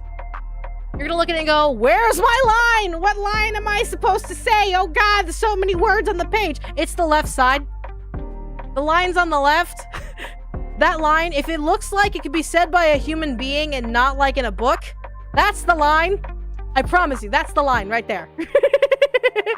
And then the middle is your emotions, kind of like what aim of range of emotions we're looking for in the character. So again, everyone's commanding and leader-like emotions might be very different. Very friendly emotions might be different for some people. You get to have fun with that. And then on the right side is the context. We're not going to spoil the anime for you. We're going to give you a context of the scene, such as like for the first line, Peter, the only one in the group who's not panicking, tries to get everyone to work together. So there you go. If it looks like it could be read by a person, that's typically the line. If there's emotions, that's probably where your emotions need to go. and then there's the context. So that's how you read an anime doc. And obviously I'm not showing a real anime doc. I don't have the copyright for that. So remember, know your limitations. You have accents that you can play with, your identity, whether it be like your race, sexual orientation, whatever. Like, know your limitations on what you can play and what you can feasibly be believed as, and also your vocal range. If you get cast as a monster and you have to do a monster growl for 3-4 hours at a time, obviously know your limitations, because you're going to do this for 3 or 4 hours at a time! And for normal people, doing that for like really long periods of time actually hurts their vocals. I know actors who have literally had their vocal boxes bleed. Like, they literally were coughing blood from how much they've been using their voices to an extreme degree. Know your limitations, and please do not try and do something you know you cannot do for 3 to 4 hours at a time. Because as a director, we want to be able to get this done as quickly as possible, but also as safely as possible. So we will obviously give you breaks, but if you're taking like a million years, if you're taking like 5 different sessions to do 1 hour's worth of work, there's going to be a problem. And please, for the love of God, I speak for every single director in the world, and every single director is now channeling their anger and their frustration towards me, and it's gonna come out of my mouth. Please follow directions! Don't just be like, oh, audition lines. I'm just gonna record it, export it as an MP4, and send it to the director himself to an email. Like, no, if there are directions in the audition document, please follow them to a T. And that means also, do not talk about being involved in an audition process if there is an NDA involved. Please follow directions, because if you don't follow directions, you will be blacklisted. I have blacklisted so many people because they didn't follow directions properly because they're stupid. And we all, us directors, believe that if you can't follow directions as a voice actor, you are stupid. Because it's literally just basic reading. If you can read a script, you can read directions. Please read directions and follow them to a T. We love and appreciate every single one of you. Please do not trip at the starting line. And trust yourself. Honestly, just trust yourself. There are so many actors out there who literally be like, I'm gonna record this line 10 times and see which one's the best. I'm gonna tell you this as a director, your first 3 takes are your most natural. Your first 3 takes of a line are probably gonna be your most natural. So limit it to 3 to 5. 3 to 5 takes of a line. And then make a choice whether you have to deliver 1 take or 3 takes, whatever. Make a choice, send it in, don't stress about it, don't overthink it. I promise. You can absolutely regret it later. Regret it later. Press the fuck it button now. So, if you want to be noticed in your audition, do not hold back. We can hear when you're holding back. We can hear if you're trying to do a ah, screaming like a ah. No, please. Ah! Please, go all the way. Be the extreme. Blast our eardrums if you need to scream. Fine, do it. It's fine. We love you. We love working with the extreme. Show us your extreme if the line calls for it. Please, and thank you. We love not having to pull teeth as directors. Don't be afraid to do something unexpected. There have been auditions where the line would literally call for, like, a very sweet heroine, like, oh my gosh, senpai, like, I love this so much. And then there's me that comes like, oh my gosh, senpai, I love this so much. And I'm the one that got cast. So don't be afraid to take it to the unexpected. Try to do something that the script may or may not call for, but then try something that you feel like might work out the same way. Obviously, don't be like, oh, well, this character has a really sweet voice, but I'm gonna give them a rough and tumble voice to be funny. Don't do that. But don't be afraid to stretch a little bit and see if the audition is willing to, like, allow a different interpretation. So think of it like that. Pleasant surprises please the ear, and you're much more memorable. And hey, even if you don't get cast, at least you showing a range might put you on a shortlist. And if you don't know what a shortlist is, it's basically, oh, I like how this voice sounds. I might pull them in for an incidental, or I might pull them for another project, etc., etc., etc. And I'm begging you, all new actors seem to be having trouble with this. I'm begging each and every one of you, don't ad-lib. Please do not ad-lib. Take the lines as slow as you need to. If they really sound weird on your tongue, but don't rewrite what's written. If you see an audition line and it's written a specific way, please say the line that specific way. Do not be like, well, I can't say it like this, so I'm gonna say it my way and it's better. Like, no. It's written that way for a reason. Please just read it like that. We will fix anything in booth. We will fix anything during production. Do not be that asshole that tries to be the writer while you're a voice actor. Please do not ad-lib the line. Thank you very much. And be confident. Again, like I mentioned before, regret your choices later. Press the fucking button now. Do it now. If you don't press the fucking button sooner rather than later, you may start doubting and you may not even send it. Stop doubting yourself. Send it in. Do it. Regret it later. And this is the part where I must pull back a little on my excitement for all of you. Because if any person who knows me well enough, I am the bitch of the VA community. I am the cold-hearted bitch that will say things as it is. I am the motherfucker that'll absolutely call you out on your shit publicly instead of leaving it into a private conversation. You have chosen hard mode if you continue on this path. I want you all to realize that while each and every director that you see is rooting for you, every single director in the world is hoping that you come in and that they can have you in a project and all that stuff. I guarantee you that is the case. There are some realistic standards I need you all to understand and I need you all to swallow. So I'm going to be the one to say it. You will not be cast in 95% of what you audition for. You will audition for 100 things, and you may not get cast in those 100 things. You may get cast in one of those 100 things. That's the reality. There are so many voice actors out there that to be a casting director, you need extreme patience and extreme decision making. So please understand that if you are not cast in things, though, in the 95% that you audition for, 90% of the time it's not you. It's really not your skill. It is not it's not like, oh, I didn't get cast in all these things, I must suck at voice acting, oh, I'd cry myself a river. No, stop it. It's not your skill. It is because someone else fit the role better, and it's not even about the skill level, it's just that they matched properly with what I had as a director or what I had for the project, etc., etc. Please do not equate it to your skill. The other 10% is you either didn't send in your audition sounds like real garbled because some sort of digital like interference or something like that, or you really fucked up. Like you really fucked up if that is the case. But otherwise, it's not your skill. It is because there are so many of you and we have to pick one, and this person just magically clicked in my head. I guarantee it. But persistence in continuing to audition makes you not only better with your skills, but more well-known and well just visualized with other directors. Directors will see your name more and more and be like, oh, they've auditioned for me before. You know what? Let's give them a chance somewhere else. There you go. And you will never be a master voice actor.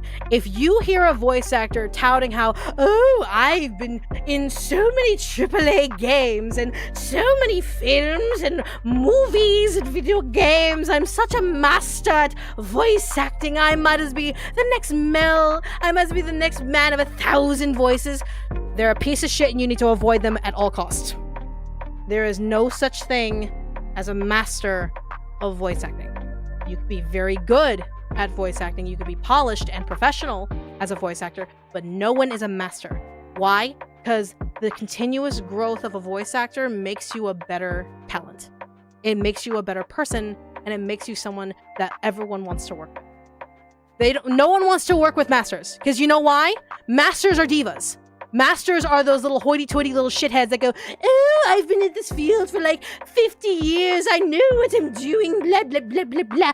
No one wants to work with a diva. Ask any director who has worked with a diva. No one wants to work with a diva. Don't be a diva. You're not perfect. Continuously try to grow. Please allow yourself to grow.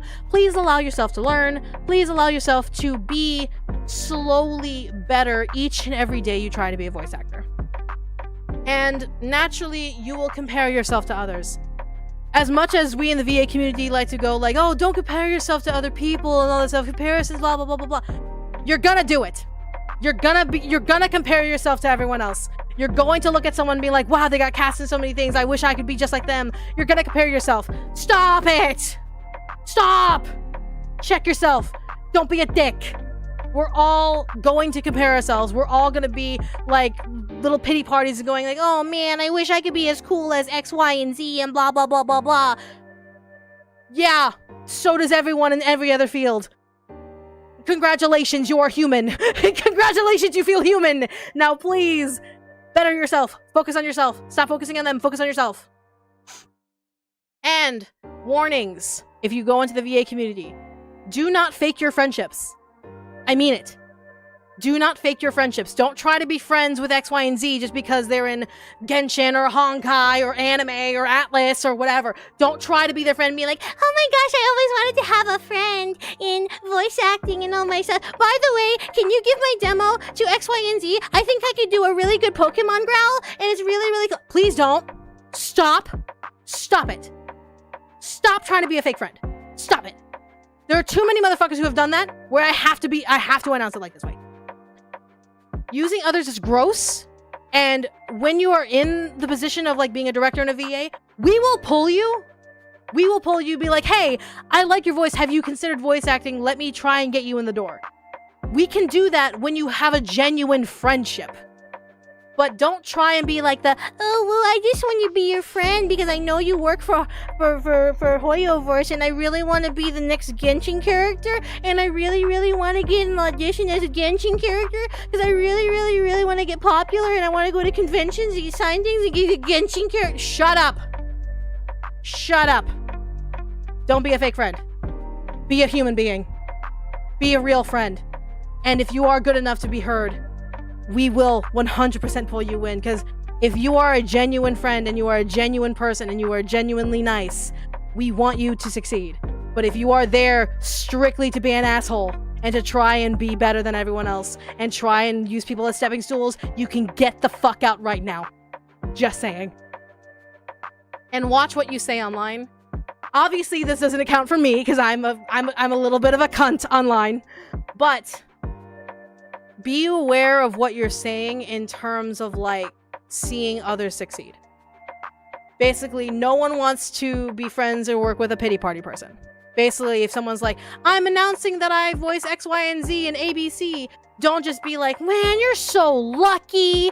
God, I wish I could have auditioned. Oh, I auditioned for that and I didn't get cast. Oh, boo. Oh, woe is me. Oh, God, I hate myself because I didn't get to audition for this really cool thing, even though I think I'm pretty cool. I wish I was a really cool VA. Darn. No one fucking cares. No one fucking cares. And directors even less so. We see that and we're just immediately blacklist, don't want to work with them, don't want to work with them, don't want to work with them, don't want to work with them. If you make yourself a blacklisted character, blacklisted person, that makes our job easier. So please don't throw yourself a pity party. Please don't be like, oh, well, darn, I wish a director would notice me. Man, I wish I could have auditioned for your thing. Oh, man, I don't have enough opportunities. No one cares. All of us are doing the best we can. We are all trying to get in the door. Be a genuine person. Continuously grow with yourself. Continuously grow your craft. Continuously grow your skill. And then prove you're worth listening to, rather than throwing a pity party. And this is recent. I say this is recent, so I added this in last minute. Do not have a demo that's more than 60 seconds. I don't know what it is in the water, but I will be the one to tell you. Let me be the one to tell you your demo should not be more than 60 seconds. Your demo should be under 60 seconds. Why? Us casting directors, we hear thousands of auditions and demos all the fucking time. We do not have time for to sit there and listen to you go, hi, my name is X, Y, and Z. This is my demo reel. I worked really, really hard on it. I paid like $500 for the studio to be able to produce it. So I think it's going to be really, really good. Okay, anyways, I need you to listen to this. Okay, thank you. Bye. And then you just give us like 5 minutes of just random happenstance impersonations. Like, please stop. Focus your demo. Unless you have a big resume, keep it under a minute. Your best voices, the ones that you can produce for hours on end, the ones that you know you're confident in, make it your first 30 seconds.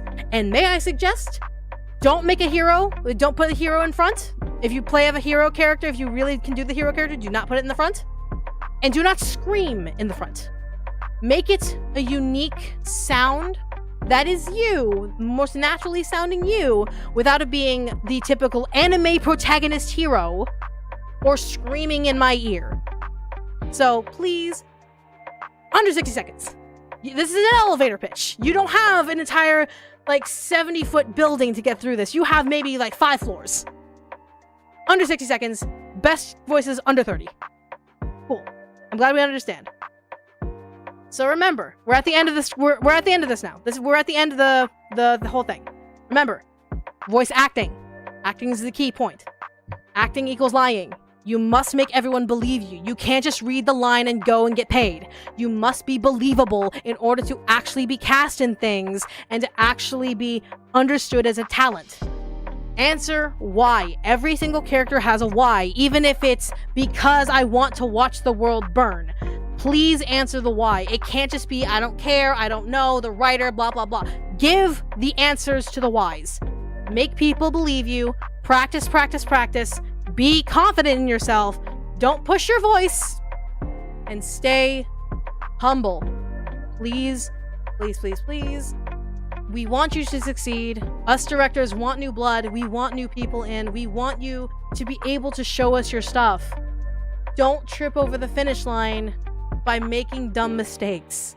Read directions. Be confident in yourself. Practice your skill. Give us your whys. Make us believe you. And I guarantee you will be much farther ahead than 80% of your competition.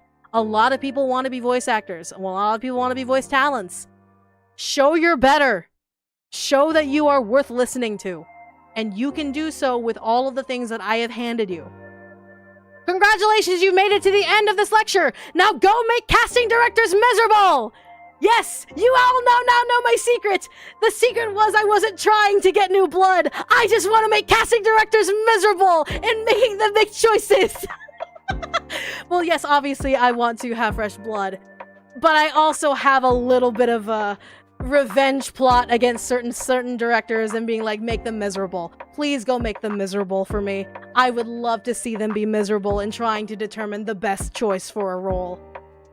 Other resources that you can look for outside of me, and this is for all your all's benefit, so please make sure you check these out at your best convenience. iwannabeavoiceactor.com is D. Bradley Baker's VO website. It has a lot of tips and information from novice to professional. Please, please, please take a look at that if you can. Voiceactingclub.com is an online forum and Discord where a lot of us who are currently actively working talk to each other about rates, representation, projects, and all that stuff. We keep each other in the loop. NavaVoices.org are voiceover advocates. They are the ones in the front lines against AI, against our voices. So consider following them and giving them support. Nava Voices does a really good job. They have a writer for contracts involving AI and making sure our voices are not used in AI shit when we are cast in things. And if you are very serious about wanting to be a VA, take some classes. Obviously, I can't continuously make classes for free. I may down the line be like, I'll do a demo lecture, or I'll do like an acting lecture, or something like that. Maybe an ADR lecture. I don't fucking know. But there are some classes right now that you can take right now that are not free. Adventures in Voice Acting from Bang Zoom. Fantastic assets. They are working actors behind the scenes. They are there to specifically be able to talk to you through and talk you through how to get behind the booth, be a believable character, etc., etc. They have obviously different methods than me, but having more tools to have and share and utilize makes you a better actor, in my opinion.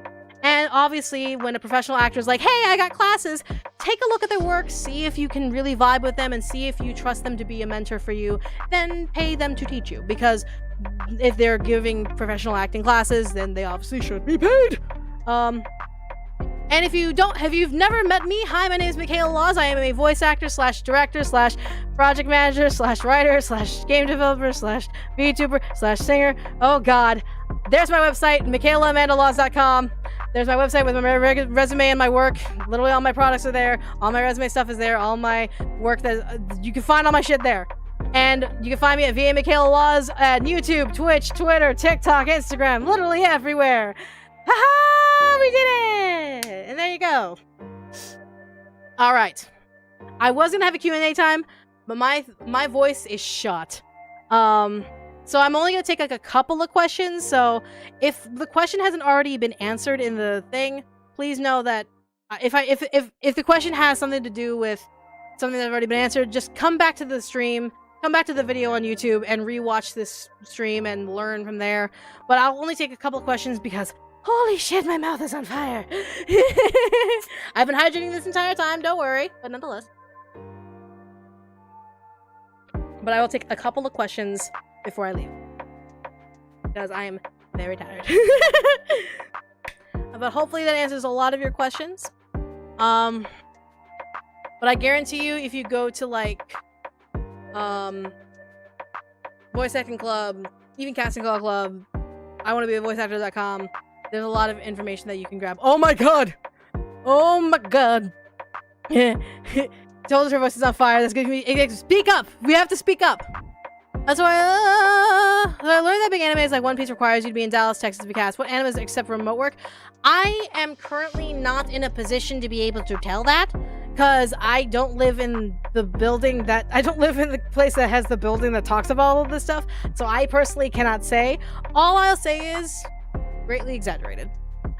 Greatly exaggerated. So don't stress out too much. There are anime producing companies out there that do remote work. Example, Ascendant Animations. We do full remote work. Like literally all of our talents are fully remote because we all live literally everywhere. So I guarantee you, if anime is indeed your goal, there are avenues of remote work. What do you like to do to practice as someone who wants to do anime script adaptation as well? Take a look at an anime and just practice on your own. You don't have to publish the your script adaptation. You don't have to publish it. But there's nothing stopping you from watching an anime and adapting it based on what you hear and adapting it to the lip lines. There's nothing wrong with that. As long as you just be like, hey, my adaptation is better, here it is, pop, and you just pop it onto like some sort of website. Just do it for practice like that. What is the best advice starting off as a beginner vocalist or voice actor? Practice, practice, practice. Remember how to warm up and remember how to act. Those are the best things I can give.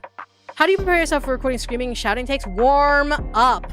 So a bunch of singers, when you're a singer, you learn you learn how to sing the scales like and you get to learn how to practice warming up and loosening up your vocal cords as well as your diaphragm. And preparing like that. When you scream, however, don't focus only on your throat. Make sure you're using your diaphragm and make sure you're using that as your power rather than your throat, because your throat's your biggest instrument. Please take care of it. So obviously this wouldn't be good as a hobby then. There's tons of info. There's nothing wrong with having voice acting as a hobby. That's why I'm like, from hobby to pro, this information will help you even outside of voice acting. If you want to be like a good public speaker, if you want to be a good communicator with business, like voice acting training does help a little bit. So yeah. What if you have stage fright and stutter? Practice eventually will make you bolder. Practice makes you bolder. So that, again, practice, practice, practice. You have to practice and you'll become bolder over time. Are webcomics a good way to practice characters in range? If you get the permission. Please get permission before you do comic dubs. Please get permission before you do comic dubs. Please get permission before you do comic dubs. Please, please, please. What mic do I recommend for first-time actors? Oh, for first-time actors? Honestly, in Blue Yeti for first-time actors, so that way you can hear your voice in a better quality than like a headphone mic. Obviously, Blue Yeti is not what you want to stick with the entire time, but if you want to hear your voice in a better quality than a headphone set, obviously that is what you're going with, or a streaming mic. If you go to like a gaming streamer, if you are a gaming streamer and all that stuff, use their mic. I'm not gonna be able to answer all questions. My mouth is on fire. I'm so sorry if I like start cutting things short. But yeah, so hopefully that kind of helps. How do I stop from giving out so fast? Practice. Again, practice, practice, practice. Eventually, because your voice is a muscle. Your vocal cords are a muscle. So the more you utilize it and the more you stretch it out properly with warm-ups, practice, and all that stuff, you'll be able to have that full strength. Like, I've been using my voice ever since I was 5 years old, and now I can be heard at the back of an auditorium opera theater. So eventually you will have the strength to do what you need to do. What's good beginning roles for voice acting? There's no such thing as beginning roles. You just audition in and you do your best for the roles you are potentially auditioning for. I would say practice characters you are interested in and see if you can via recording yourself, listening to yourself, practicing monologues, etc., etc. Is it preferable to drink warm tea than do a warm-up? If it helps you, great. Having warm tea while you're doing your warm-ups and all that stuff is great to have because it keeps your voice warm.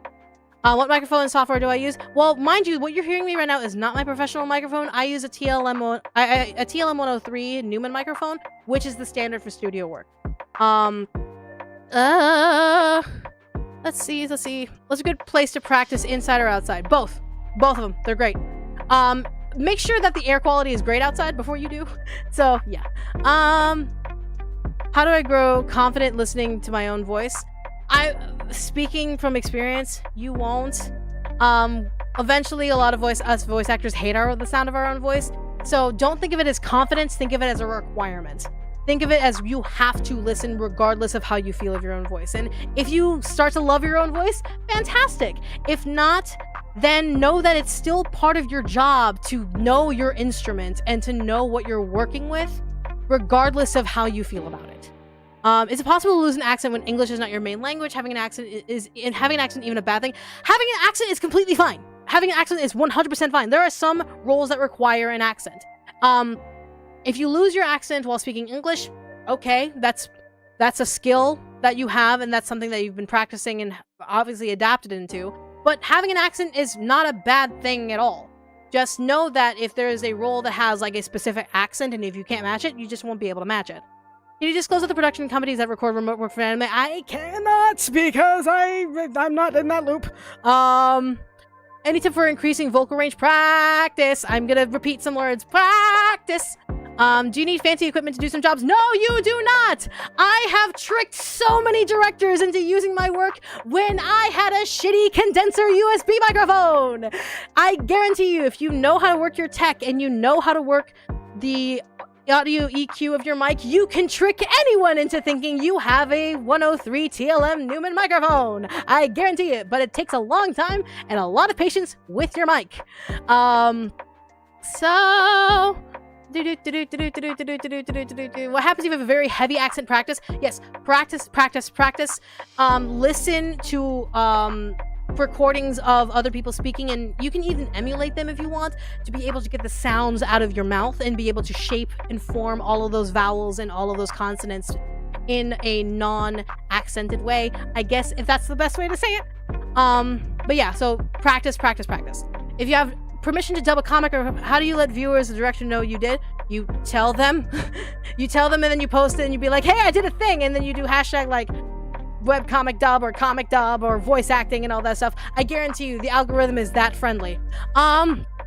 Last one. Does VA work help change your natural tone of voice?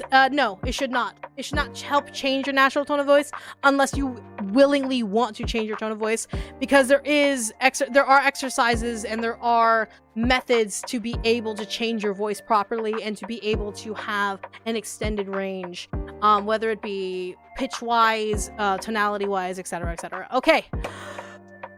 Ooh. My voice is on fire!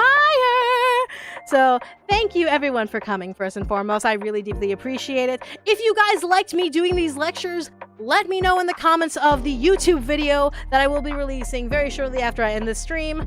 Otherwise, I'm gonna get going, and I'm gonna go, like, relax and lay down and self-care my voice. But just know, each and every one of you has the potential to be a fantastic voice actor, but it all takes practice, patience, understanding of your voice, and being confident in that regard. All right, I'm gonna get going. So thanks everyone for coming. Have wonderful dreams, and I will see you all next time. Love you all.